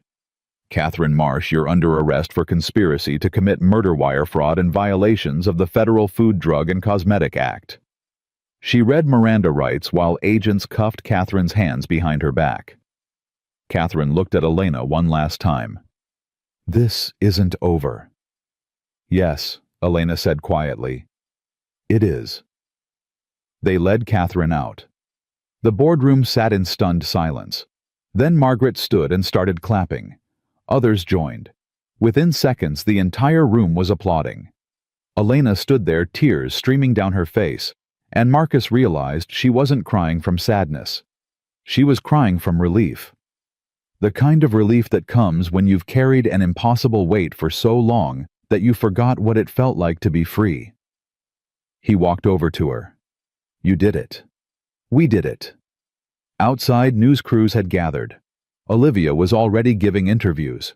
The story was everywhere. Catherine Marsh arrested Elena Blackwood, vindicated Blackwood Pharmaceuticals, saved. Marcus's phone rang. Rachel. Turn on the news. You're everywhere. What the hell happened? We won. I'll explain everything later. But Rachel, I need to come get Sophie. I need to see her. She's right here. Hold on. Static. Then Sophie's voice. Daddy, you're on TV. Are you famous? Marcus laughed, the sound halfway to a sob. No, sweetheart. I'm just your dad, and I'm coming home. I promise. Did you beat the bad guys? Yeah, baby. We beat the bad guys. I knew you would. You're the bravest person I know. Marcus hung up and looked at Elena. She was watching him with an expression he couldn't quite read. Go, she said. Go get your daughter. I'll handle things here. You sure? I'm sure. You gave me my life back, Marcus. Now go live yours. He hugged her quick and fierce. Then he and Olivia walked out of the building together, leaving Elena to reclaim her father's company and dismantle everything Catherine had built. Hell of a story, Olivia said as they reached the street. Yeah, make sure you tell it right. Always do. Marcus got in his truck. It had been towed from the parking garage, but he'd retrieved it and drove north toward the mountains, toward his daughter, toward the life he'd almost lost by choosing to help a stranger in a cafe 3 days ago.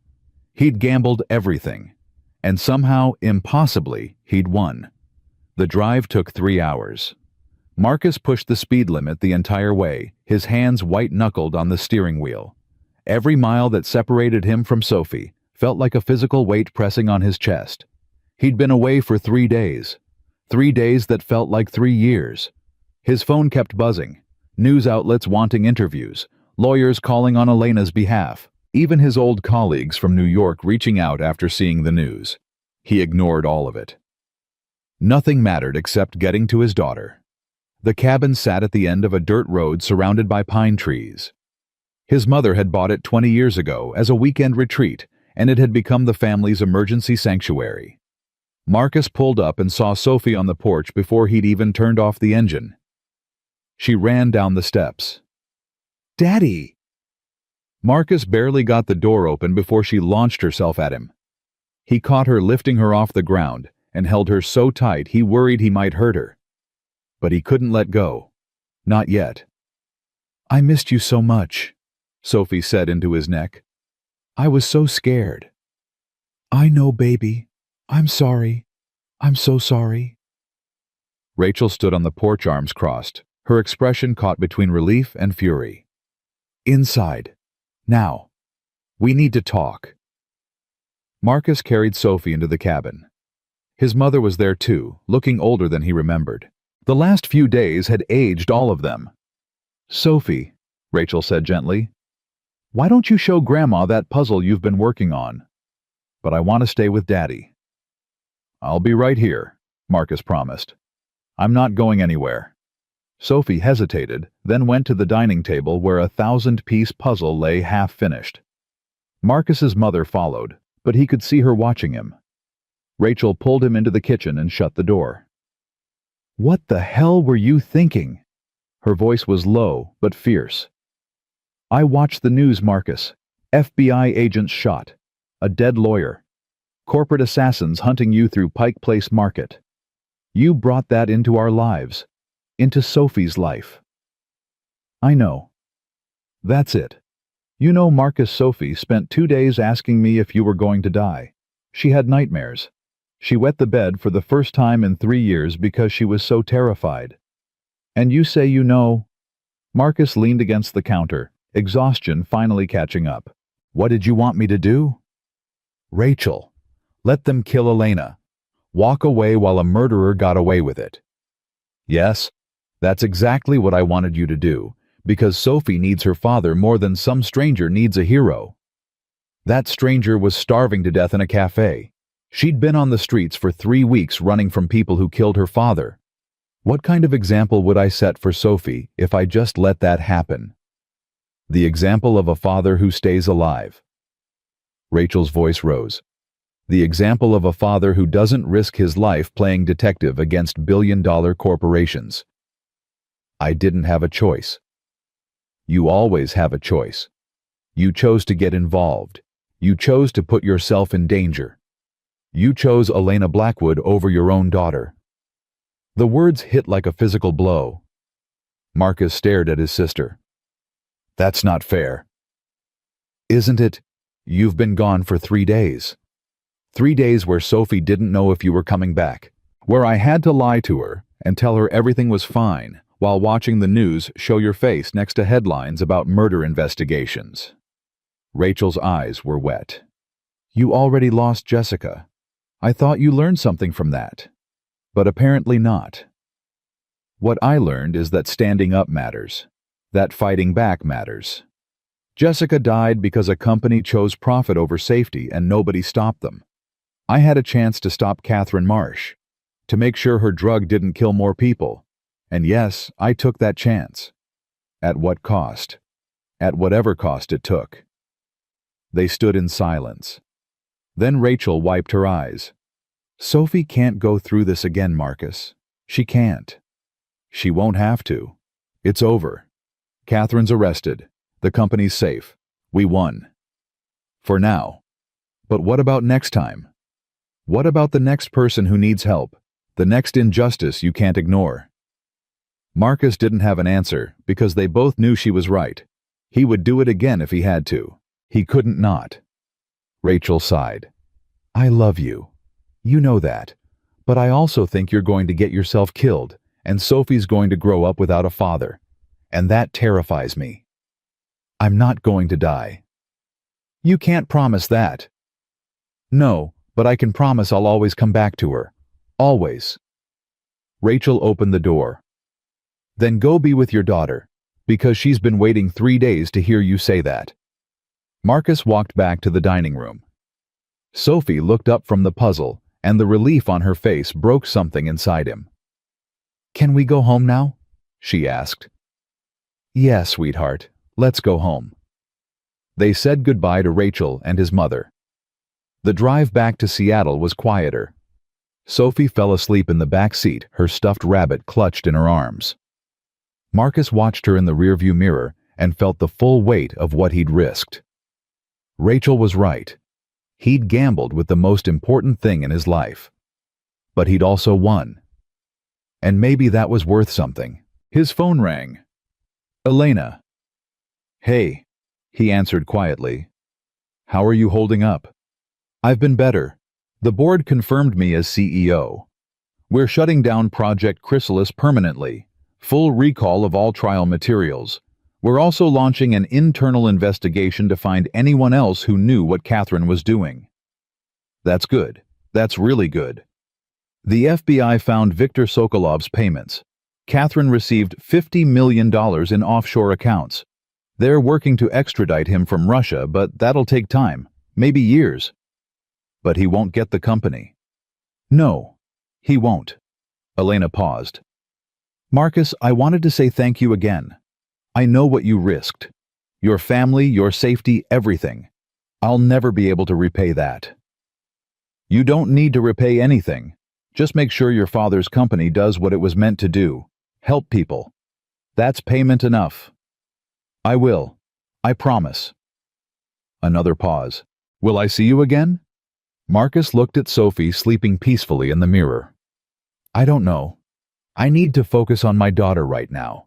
Make sure she knows she's my priority. Of course. I understand.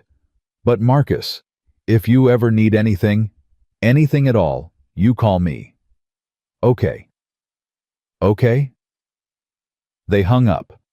Marcus drove the rest of the way home in silence, thinking about choices and consequences, and the price of doing the right thing. They reached the apartment at 8 p.m. Marcus carried Sophie upstairs, got her into bed, and lay down beside her until she fell back asleep. Then he sat in his living room, staring at the wall, trying to process everything that had happened. His phone buzzed. Text from Olivia. "My article's been nominated for awards. You're going to be famous whether you like it or not." He didn't respond. Another text, this one from a number he didn't recognize. "Mr. Chen, this is Margaret Yao from Blackwood Pharmaceuticals. Elena told me what you did. The board would like to offer you a position as our Director of Ethics and Compliance. 6-figure salary, full benefits. Please consider it." Marcus deleted the message. He didn't want their money. He didn't want their gratitude. He just wanted his normal life back. But 3 days later, normal proved impossible. The first reporter showed up at the bookstore on Friday morning. Then 2 more in the afternoon. By Saturday, Marcus had to close early because customers couldn't get inside past the news crews wanting interviews. "Mr. Chen, how does it feel to take down a billion-dollar corporation? Is it true you broke into a crime scene? What made you decide to risk everything for a stranger?" Marcus stopped answering. He pulled Sophie out of school for a week because reporters were camped outside. He disconnected the store phone because it rang constantly. His quiet life had become a circus, and he hated every second of it. On Tuesday, Elena showed up at the bookstore after closing. Marcus let her in through the back door. She looked different. Professional suit hairstyled, makeup, perfect. The haunted woman from the cafe was gone. This was CEO Elena Blackwood, confident and composed. "I'm sorry," she said immediately. "About the reporters. I tried to redirect them, but the story's too big. Everyone wants to talk to the mechanic who became a hero. I'm not a hero. I'm a bookstore owner who gave someone a sandwich. That's all. You saved my life, Marcus. You saved my father's company. You stopped a drug that would have killed hundreds of people. That's not nothing. It's also not my job. My job is running this store and raising my daughter. And right now I can't do either because your story made me a target for every reporter and conspiracy theorist in the country." Elena flinched. "What can I do? How can I fix this?" "You can't. The story's out there. I just have to wait for people to forget." "They won't forget. Not for a long time." Elena sat on one of the reading chairs Marcus kept for customers. "But I might be able to help. The board's offering you that compliance position, 6 figures. You could sell the bookstore, move somewhere quieter, start fresh where nobody knows your face. I like my bookstore. And I like Seattle. I'm not running away because things got complicated." "Then let me help another way. Security for Sophie. Someone to watch the store. Legal support if any of this comes back on you." "I don't need—" "Yes, you do." Elena's voice was firm. "Marcus Catherine might be in jail, but she has lawyers. Good ones. They're already trying to suppress evidence, claim illegal search and seizure, arguing that everything we found in Nathan's office is inadmissible. If they succeed, she could walk. And if she walks, she'll come after everyone who put her there." Marcus felt cold. "You think she'd actually—" "I think she killed 2 people and tried to kill us. Yes, I think she'd come after us again." Elena leaned forward. "That's why I'm not taking chances. I've hired private security. My apartment has cameras, guards, the works. And I'm asking you to do the same." "I can't afford that." "You don't have to. Blackwood Pharmaceuticals will cover it. Consider it hazard pay for the hell we put you through." Marcus wanted to say no. He wanted to maintain his independence, his dignity. But he also thought about Sophie sleeping upstairs, about how easy it would be for someone to get to her if they really wanted to. "Okay," he said finally. "But nothing obvious. No guards standing around. Just cameras and monitoring. I don't want Sophie to feel like she's living in a prison." "Done. I'll have a team here tomorrow to install everything." Elena stood. "And Marcus, I meant what I said. If you change your mind about the job offer, it's always open. Your skills, your integrity. Blackwood Pharmaceuticals needs people like you." What Blackwood Pharmaceuticals needs is to make sure another Catherine Marsh never happens again. Hire someone who knows corporate structure, someone who will be there every day making sure everyone follows the rules. That's exactly what the position would be. Then hire someone who wants it. I've got a daughter to raise and a bookstore to run. Elena nodded slowly. Fair enough. But if you ever change your mind, I won't. She left through the back door. Marcus locked it behind her and climbed the stairs to his apartment. Sophie was asleep, her nightlight casting soft shadows. Marcus sat on the edge of her bed and watched her breathe, thinking about how close he'd come to losing this, how close they'd all come to disaster. The next week was quieter. The security team installed cameras, discreetly, no obvious equipment, just tiny lenses in corners that transmitted to a monitoring service. Marcus hated the idea of being watched, but he hated the idea of Sophie being vulnerable more. The reporters gradually moved on to other stories. Marcus reopened the bookstore. Customers came back, though some wanted to talk about the news instead of buying books. He learned to deflect, to smile politely, and change the subject. Sophie went back to school. Her teacher called the first day to say other kids were asking questions about her dad on TV. Marcus talked to Sophie that night, trying to explain in 7-year-old terms what had happened without scaring her. You helped someone who was in trouble, Sophie said when he finished. Like when I helped Emma when she fell on the playground. Exactly like that. But bigger. A lot bigger, and more dangerous. Which is why I need you to promise me something. If anyone ever asks you about what happened about Elena, or the news, you tell them you don't know, and you come get me or your teacher. Okay. Sophie's eyes got serious. Are the bad people going to come after me? Marcus's chest tightened. He'd tried so hard to shield her from the worst of it. No, baby. The bad people are in jail. But sometimes when people are on the news, other people get curious and ask questions. I just want to make sure you're safe. Like the cameras you put up. You notice those. I'm not dumb, Daddy. I know what security cameras look like. Marcus pulled her into a hug. No, you're definitely not dumb. You're way too smart for your own good. Is Elena going to come visit us again? The question surprised him. I don't know. Maybe. Would you like that? Sophie shrugged. She was nice. And she was really sad. I hope she's happier now. I think she is. Good. Everybody deserves to be happy. Marcus kissed the top of her head, marveling at how simple the world was through a child's eyes. Everybody deserves to be happy. If only it were that easy. 2 weeks after Catherine's arrest, Marcus got a call from the FBI. Special Agent Sarah Chen, no relation, wanted him to come in for additional questioning. Not as a suspect, she assured him, but as a witness. They were building their case and needed his testimony. Marcus arranged for Rachel to watch Sophie and drove to the FBI field office downtown. Agent Chen was in her mid-40s, sharp-eyed, and no nonsense. She sat him in an interview room and went through everything again. The cafe encounter, finding Nathan's body, the storage facility, Pike Place Market, Torres's death. Agent Torres was a good man, Chen said. 15 years with the Bureau, wife and 2 kids. He died trying to protect witnesses, and we're going to make sure his death meant something. How's the case looking? Strong. Catherine Marsh's lawyers are fighting hard, but the evidence is overwhelming. Financial records, emails, toxicology reports, testimony from multiple witnesses. We've also arrested 3 of the contractors she hired. One of them is cooperating, gave us the whole operation. Catherine paid them $2 million to eliminate you and Ms. Blackwood. Marcus felt sick. $2 million. That's what his life was worth to Catherine Marsh. His and Elena's combined. When's the trial? Probably not for another year.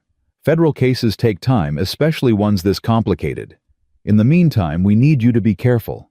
Catherine's still wealthy, still connected, and she's made it clear she considers you responsible for destroying her life. I'm responsible. She killed 2 people. That's our position. Her position is that she's a scapegoat, that Richard Blackwood was paranoid and mentally unstable, that his daughter inherited his delusions, and that you're an opportunist who saw a chance to play hero. That's insane. That's her defense strategy. And between you and me, it might work. Her lawyers are very good. They're already filing motions to suppress evidence challenging the admissibility of everything you found in Nathan Price's office. Marcus leaned back. So what happens if she wins? If she gets off? Then she goes free, probably leaves the country, lives somewhere without an extradition treaty, and laughs about it. Chen's expression was grim. Which is why we need your testimony to be airtight. No inconsistencies, no gaps. Everything documented and provable. They spent 3 more hours going over details. By the time Marcus left, it was dark outside, and he felt hollowed out. The fight wasn't over. It was just beginning. He drove to Rachel's to pick up Sophie. His sister met him at the door. How'd it go? They think Catherine might walk. Rachel closed her eyes. Marcus, I know what you're going to say, but I can't change what happened. I can only deal with it.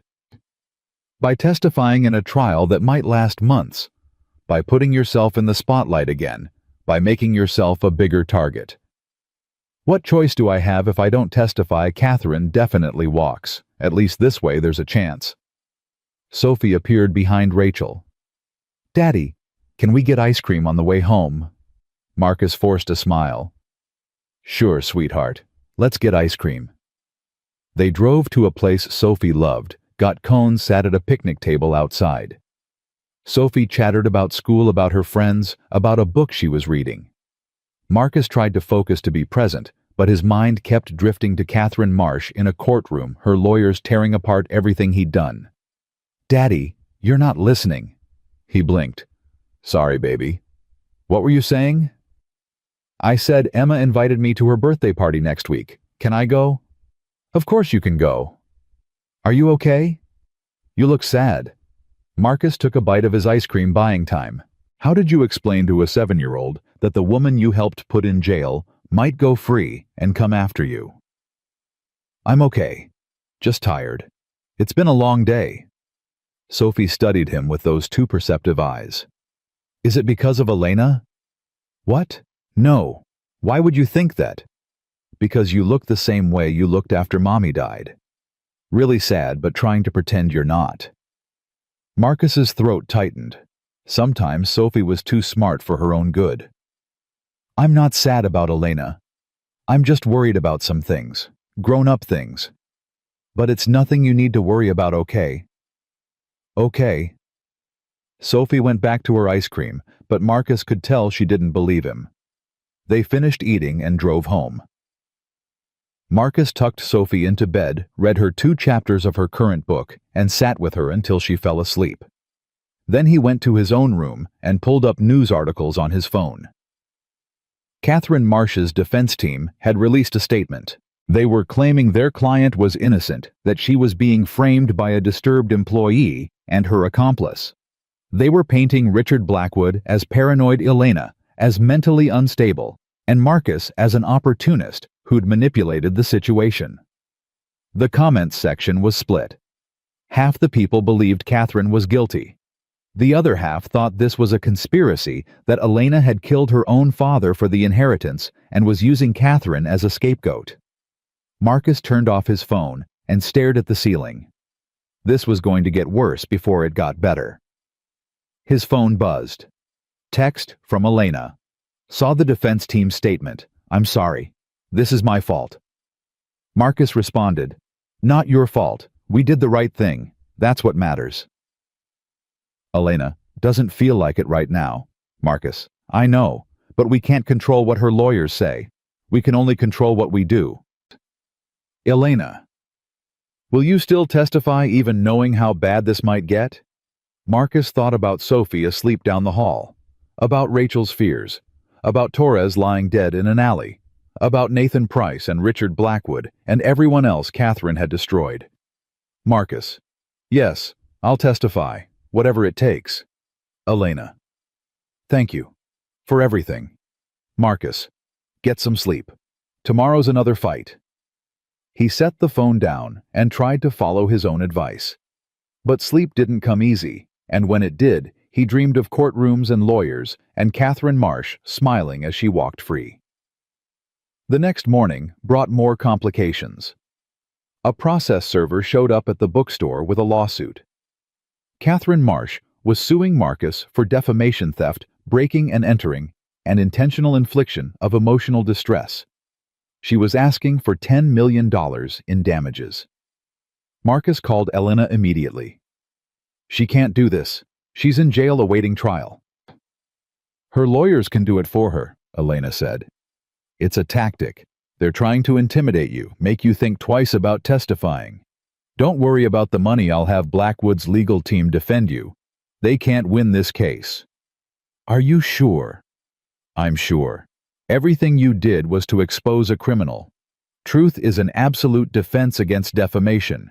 And as for the rest, they'll never prove damages. This is harassment, nothing more." But it didn't feel like nothing when Marcus opened the bookstore and found protesters outside. 5 people with signs reading, "Justice for Catherine Marsh," and "Corporate whistleblowers are frauds." Apparently, Catherine had supporters, people who believed her version of events. Marcus closed the store early. He couldn't deal with this today. He picked up Sophie from school and took her to the park, trying to create some normalcy. They played on the swings. She chased squirrels. For a few hours, he almost forgot about lawsuits and trials and everything else. Then his phone rang. Unknown number. "Hello? Marcus Chen." A woman's voice, professional. "Yes. My name is Rebecca Winters. I'm a producer for 60 Minutes. We're doing a segment on the Blackwood Pharmaceuticals case and we'd love to interview you." "Not interested." "We're prepared to offer compensation. $50,000 for a 1-hour interview." Marcus almost dropped the phone. $50,000. That was more than his bookstore made in a good year. "I said I'm not interested." "Mr. Chen, this is an opportunity to tell your side of the story. Catherine Marsh's team is doing interviews. They're controlling the narrative. Don't you want to respond?" "No, I just want to be left alone." "I understand this is difficult, but—" Marcus hung up. His hands were shaking. $50,000. For an hour of his time. Money that could pay off his debts, set up a college fund for Sophie, maybe even let him take a breath financially. But it would also make him more of a target. More cameras, more attention, more ways for Catherine's lawyers to twist his words. No. He'd made his choice when he gave Elena that sandwich. He'd fight this through testimony, not media appearances. Sophie came running up. "Daddy, can we go home? I'm hungry." "Yeah, sweetheart. Let's go home." They made dinner together, spaghetti. Sophie's favorite. She told him about school, about how her teacher was reading them a book about dragons. Marcus listened and responded, but part of his mind was still on that phone call. $50,000. So much money. Money he desperately needed. But some things you couldn't put a price on, and his integrity was one of them. After Sophie went to bed, Marcus sat down and wrote an email to Margaret Yao at Blackwood Pharmaceuticals. He thanked her for the security installation. He thanked her for the job offer. And then he wrote, "I appreciate everything you and Elena have tried to do for me, but I need to be clear, I didn't help Elena for money or recognition. I did it because it was right. Whatever comes next, I'll face it the same way. Please don't offer me anything else. Just make sure Blackwood Pharmaceuticals becomes what Richard Blackwood wanted it to be. That's all the payment I need." He hit send before he could second-guess himself. 30 seconds later, his phone rang. Elena. "Marcus, I just saw your email. Are you sure that job offer was legitimate? We really do need someone like you." "I'm sure. This isn't my world, Elena. I don't belong in boardrooms or corporate offices. I belong in my bookstore with my daughter. Even if Catherine's lawyers come after you, even if this trial drags on for years, even then." Elena was quiet for a moment. "You're a better person than most people I know." "I'm just a guy who made a choice. Anyone would have done the same." "No. They wouldn't have. Most people would have walked away. You didn't. And I'll never forget that. They talked for a few more minutes, then said goodnight. Marcus sat in his living room listening to the sounds of the city outside and wondered if he'd made the right choice, walking away from that money, from that security, from all of it. But when he looked at Sophie's drawing on the refrigerator, the one of their bookstore with Daddy's Store written at the top, he knew he had. Some things were more important than money. Some things you couldn't buy or sell or compromise on. Integrity was one of them. And Marcus Chen wasn't about to sell his, no matter how high the price. The trial date came 14 months later. 14 months of depositions, motions, delays, and legal maneuvering. 14 months of living with security cameras and checking over his shoulder. 14 months of Sophie asking when things would go back to normal. Marcus closed the bookstore the day before he was scheduled to testify. He spent the afternoon with Sophie at the aquarium, watching her press her face against the glass to see the sharks laughing when sea otters swam upside down. He tried to memorize every detail, just in case. "Daddy, why are you so quiet?" Sophie asked on the ferry ride home. She was 8 now, taller, her questions sharper. "Just thinking. About tomorrow." He'd tried to keep her sheltered from the worst of it, but she watched the news. She heard things at school. She knew her father was going to testify against someone who'd killed people. "Yeah, about tomorrow." Sophie took his hand. "Aunt Rachel says you're going to tell the truth, and that's all you can do." "Aunt Rachel's right." "Are you scared?" Marcus looked at his daughter. He could lie, tell her everything was fine. But he'd promised himself after Jessica died that he'd never lie to Sophie about important things. "Yeah, I'm scared." "Of what?" "Of saying the wrong thing, of not being believed, of letting people down." Sophie squeezed his hand tighter. "You won't. You helped Elena when nobody else would. You stopped bad people from hurting more people. That's what heroes do." "I'm not a hero, sweetheart." "Yes, you are. You're my hero." Marcus's throat closed up. He pulled Sophie into a hug right there on the ferry deck, not caring who saw. This was why he'd done it. All of it. Not for recognition or money or justice, but because he wanted Sophie to grow up knowing her father stood for something. That night, Rachel came over to stay with Sophie. Marcus reviewed his testimony notes one last time, then forced himself to stop. Either he knew the story or he didn't. No amount of preparation would change what happened. He lay in bed staring at the ceiling until his alarm went off at 5 a.m. The federal courthouse downtown was surrounded by news vans. Marcus entered through a side entrance escorted by FBI agents. Inside, Elena waited in the witness room. She'd already testified twice, spending 6 days on the stand, while Catherine's lawyers tried to tear her apart. She looked thinner, older. The trial had taken its toll. "How are you holding up?"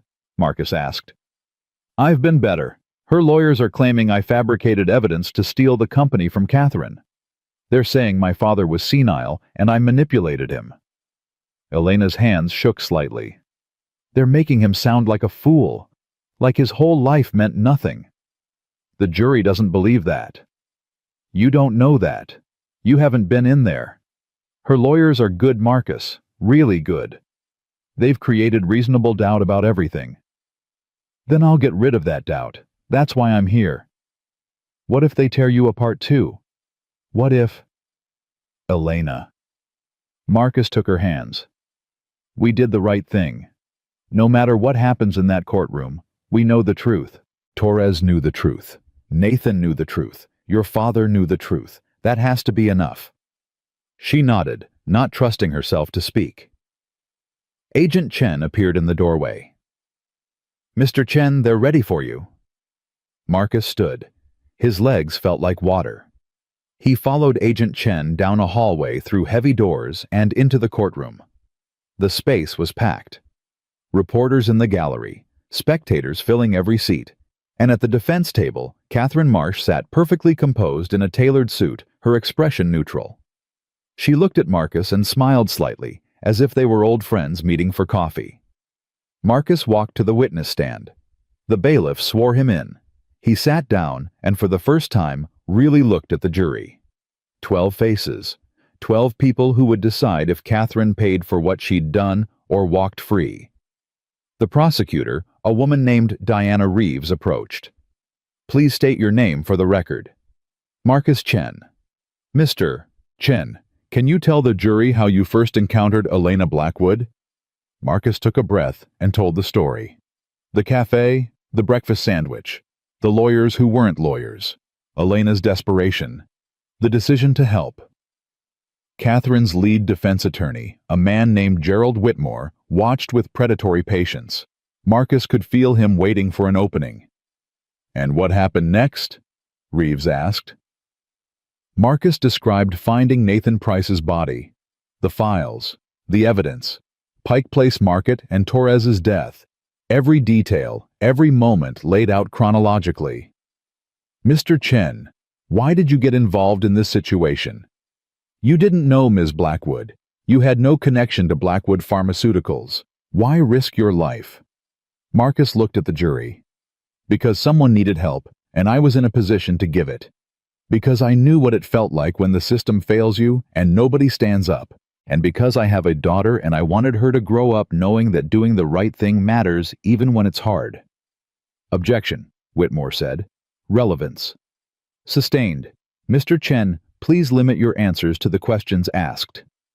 The examination continued for 3 hours. Reeves walked Marcus through every piece of evidence, every conversation, every moment that built the case against Catherine. Marcus was careful, precise, refusing to be led into speculation or opinion. Then it was Whitmore's turn. He approached the witness stand like a shark circling prey. "Mr. Chen, you describe yourself as a bookstore owner, is that correct?" "Yes." "But that's not entirely accurate, is it? You used to work in corporate investigations. You specialized in fraud cases. That was 8 years ago. But you still have those skills. The ability to manipulate evidence, create narratives, make innocent actions look guilty."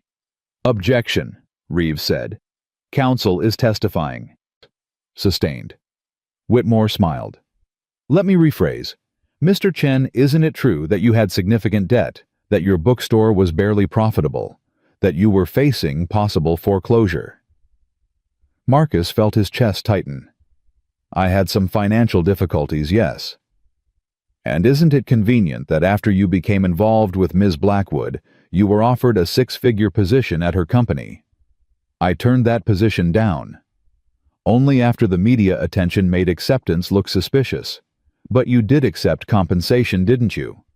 Security systems installed free of charge. Legal representation paid for by Blackwood Pharmaceuticals. Would you say you've benefited financially from this situation?" "Objection," Reeves stood. "Mr. Chen accepted basic security measures after receiving death threats from the defendant's associates." "Alleged death threats," Whitmore corrected. "Which brings me to my next point. Mr. Chen, you claim my client threatened your daughter. Do you have any proof of this? Any recordings, any witnesses?" "She called my phone," she said. "She allegedly called your phone. But you didn't record the call, did you?" "No." "And the number showed as unknown, correct?" "Yes." "So you have no proof that Catherine Marsh made this call. It could have been anyone." "It was her voice." "You'd never spoken to Ms. Marsh before that day. How can you be certain?" Marcus gripped the armrest. "I know what I heard." "You know what you wanted to hear. What fit the narrative you and Ms. Blackwood were building." Whitmore paced. "Mr. Chen, isn't it possible that you were manipulated, that Ms. Blackwood, grieving and unstable after her father's death, convinced you of a conspiracy that didn't exist?" "No. The evidence. Evidence you stole from a dead man's office. Evidence you removed from a crime scene. Evidence that, according to multiple experts, could have been tampered with." "We didn't tamper with anything." "But you could have. You had the skills, the motive, and the opportunity.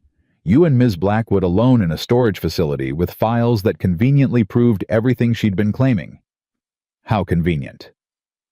Marcus's jaw clenched. We didn't fabricate anything. Nathan Price documented everything before Catherine killed him. Allegedly killed him. The medical examiner ruled Mr. Price's death a suicide, because it was staged to look like one. By whom do you have witnesses? Security footage? Anything beyond your speculation? Marcus knew this was coming. They'd discussed it in prep sessions. Catherine had been careful. No direct evidence linking her to Nathan's death. Just circumstantial connections. No. But the timing. The timing of a depressed man taking his own life. Mr. Chen Nathan Price's wife had died 10 years ago. His children lived across the country. He was isolated, lonely. Isn't it possible he simply couldn't handle the pressure anymore? He was murdered. You believe he was murdered, but belief isn't evidence, is it? The cross-examination continued for 2 more hours. Whitmore picked apart every detail, every assumption, creating doubt about everything Marcus had said. By the time Reeves stood for redirect, Marcus felt hollowed out. Mr. Chen, did you fabricate any evidence in this case? Reeves asked. No. Did you manipulate Ms. Blackwood or coach her testimony? No. Did you have any motive to lie about what happened beyond seeking justice for murder victims? No. Thank you. No further questions. The judge dismissed Marcus. He walked back to the witness room on shaky legs. Elena was there, and she stood when he entered. How bad was it? She asked. Bad. He made me look like an opportunist who manipulated you. The jury won't believe that. Won't they? Marcus sat down heavily. Elena, what if we're wrong? What if the evidence isn't enough? What if Catherine walks? Then we tried. We fought. That's more than most people do. Is it enough? Elena sat beside him. It has to be. They sat in silence, 2 people who'd risked everything for justice, waiting to find out if their sacrifice meant anything. The jury deliberated for 4 days. Marcus tried to work at the bookstore, but he couldn't focus. He kept checking his phone, waiting for news. Sophie asked him every day if they'd decided yet. Rachel called twice daily to check on him. On the 4th day, his phone rang. Agent Chen. They've reached a verdict.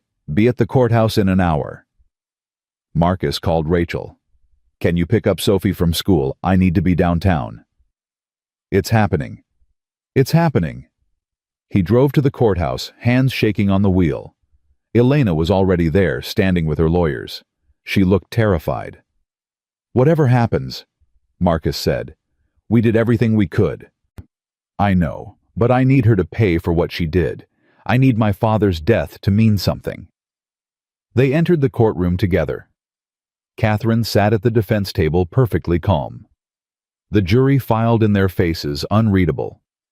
The judge entered. Has the jury reached a verdict? The foreman stood. We have, Your Honor. On the count of conspiracy to commit murder in the death of Richard Blackwood. How do you find? Marcus held his breath. We find the defendant guilty. The courtroom erupted. Elena grabbed Marcus's hand, tears streaming down her face.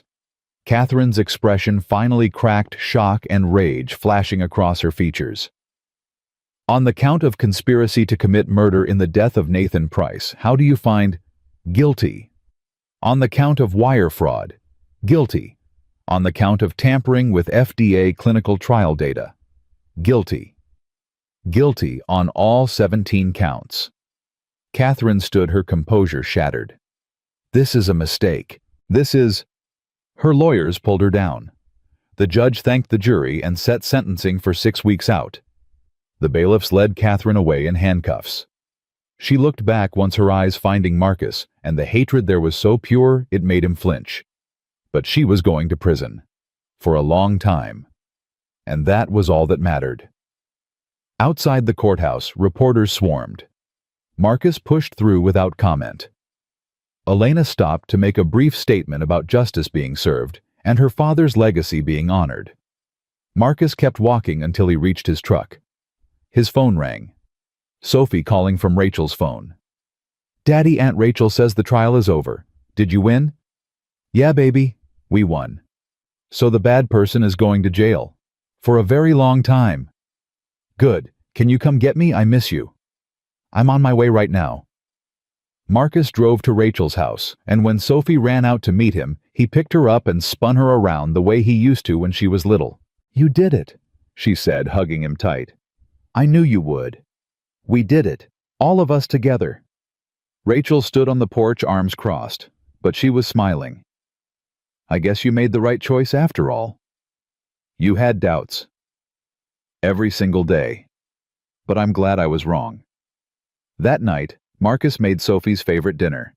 They ate together, just the two of them, and talked about normal things: school, books, her upcoming science project. No more trials, no more danger. Just a father and daughter having dinner. Later, after Sophie went to bed, Marcus sat on the couch and finally let himself feel everything he'd been holding back for 14 months. The fear, the exhaustion, the relief. He cried quietly, grateful Sophie couldn't hear. His phone buzzed. Text from Elena. Thank you for everything. My father would have liked you. Marcus. I wish I could have met him. Elena. He would have been proud of what we did. Both of us. Marcus. What happens now? Elena. I rebuild. Make the company what he wanted it to be. Make sure his death wasn't in vain. Marcus, you will. I know you will. Elena. What about you? What happens to Marcus Chen now? Marcus looked around his small apartment. At Sophie's drawings on the refrigerator. At the bookshelves lining the walls. At the life he'd built after losing everything.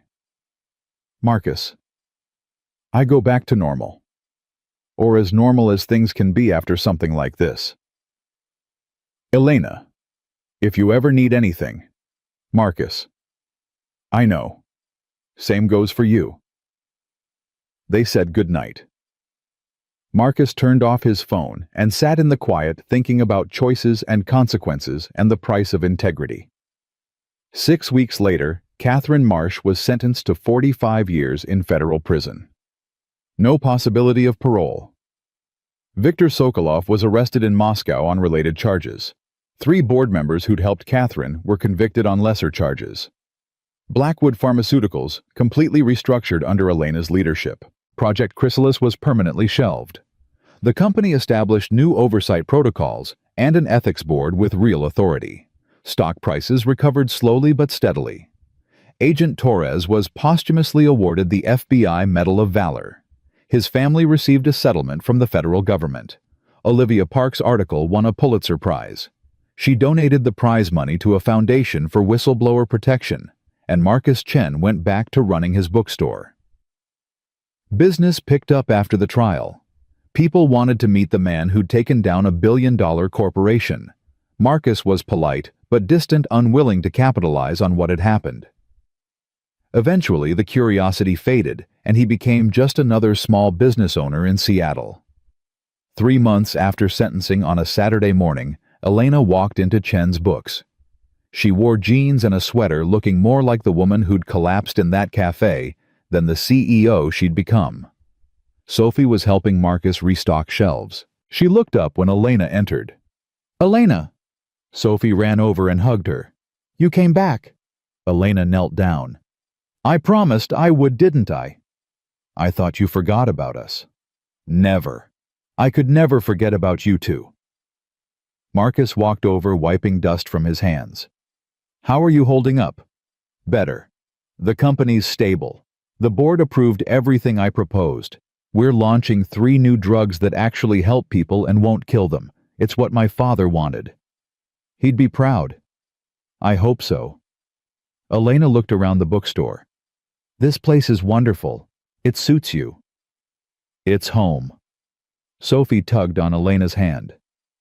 Do you want to see my favorite section? Daddy just got new books about space. I'd love to. Sophie dragged Elena toward the science section, chattering about astronauts and planets. Marcus watched them go, feeling something settle in his chest. Peace, maybe. or just the knowledge that sometimes when you do the right thing it actually works out. Elena stayed for an hour. She bought 6 books, insisted on paying full price despite Marcus's protests, and sat with Sophie reading about Mars rovers. Before she left, she pulled Marcus aside. "I meant what I said. If you ever change your mind about that job, I won't." "I know, but I had to offer one more time," she smiled. "Thank you, Marcus, for giving me my life back." "You gave it back yourself. I just helped you remember it was worth fighting for." She hugged him quick and fierce, then said goodbye to Sophie and left. Sophie came and stood beside Marcus at the window watching Elena walk down the street. "Is she going to be okay?" Sophie asked. "Yeah, I think she is." "Are we going to be okay?" Marcus pulled his daughter close. "We're going to be better than okay." That night after closing the store, Marcus and Sophie walked to their favorite pizza place. They ordered too much food and talked about everything and nothing. Sophie told him about a boy at school who'd pulled her hair. Marcus told her about a rare book that had come in that week. "Daddy," Sophie said as they walked home, "I'm proud of you." "Yeah, why's that?" "Because you helped someone when it was hard, because you were brave, because you're my dad." Marcus's eyes stung. "I'm proud of you too, sweetheart, for being patient while all this was happening, for being understanding, for being you." They walked the rest of the way in comfortable silence, father and daughter survivors of a storm that had nearly destroyed them, but ultimately made them stronger. 6 months after that, Marcus got a letter. It was from Catherine Marsh, postmarked from the federal prison in California where she was serving her sentence. He almost threw it away unopened. But curiosity won. The letter was short. "You think you won. You think justice was served. But you destroyed more than you saved. Jobs lost. Lives ruined. Families destroyed. All because you couldn't mind your own business. I hope it was worth it." Marcus read it twice, then folded it carefully and put it in his desk drawer. He knew what she wanted to make him doubt to poison his peace with guilt. But he'd made his choice. He'd stand by it. That evening, he took Sophie to the cafe, where it had all started. Joe still ran, the place still made terrible coffee and decent sandwiches. They sat in the same booth where Elena had sat that rainy morning. "Why did we come here?" Sophie asked. "Because this is where it started, where I made a choice that changed everything." "Do you wish you'd made a different choice?" Marcus thought about it, about all the fear and danger and cost, about Torres's death and Nathan's death and the 14 months of hell. "No," he said finally. "I don't." "Why not?" "Because some things are more important than being safe or comfortable. Some things you have to fight for even when the odds are terrible and you're scared and you don't know if you'll win." Sophie nodded seriously. "Like justice. Like justice." They ate their sandwiches in comfortable silence. Then Sophie said, "Daddy, if someone needed help like Elena did, would you do it again?" Marcus looked at his daughter, at her earnest face and wise eyes. He thought about the question carefully. "I hope I'd have the courage to," he said honestly. "But I also hope I'd be smarter about it. Make sure you were safe first. Make better choices. But you'd still help." "Yeah, baby, I'd still help." Sophie smiled. "Good, because that's what heroes do." Marcus pulled her into a hug. "I love you, kiddo." "I love you too, Daddy." They finished eating and walked home through the Seattle evening, past the bookstore that was their livelihood up the stairs, to the apartment that was their home. Marcus tucked Sophie into bed and read her a chapter of her book. Then he sat in his living room with a cup of tea and looked at everything he'd almost lost. His phone buzzed. Text from Elena. Board approved the James Blackwood Memorial Scholarship. Full ride for 20 students per year to study pharmaceutical ethics. First recipients announced next month. He'd be proud. Marcus smiled and typed back, he would be. So would Nathan and Torres. Elena. We did it, Marcus. We actually did it. Marcus. Yeah, we did. He set down his phone and sat in the quiet of his apartment listening to Sophie breathe in the next room, thinking about justice and sacrifice and the price of doing what's right. Catherine Marsh would spend the rest of her life in prison. Elena would rebuild her father's company into something worthy of his legacy. Torres's children would grow up knowing their father died a hero, and Marcus Chen would keep running his bookstore, raising his daughter, living a quiet life that was worth more than all the money Catherine had tried to steal. Sometimes the good guys won. Not always, not even often, but sometimes. And when they did, it mattered. Marcus finished his tea, checked the locks one last time, and went to bed. Tomorrow he'd open the store. He'd sell books. He'd have lunch with Sophie. He'd live the life he'd fought so hard to protect. And that was enough. More than enough. It was everything.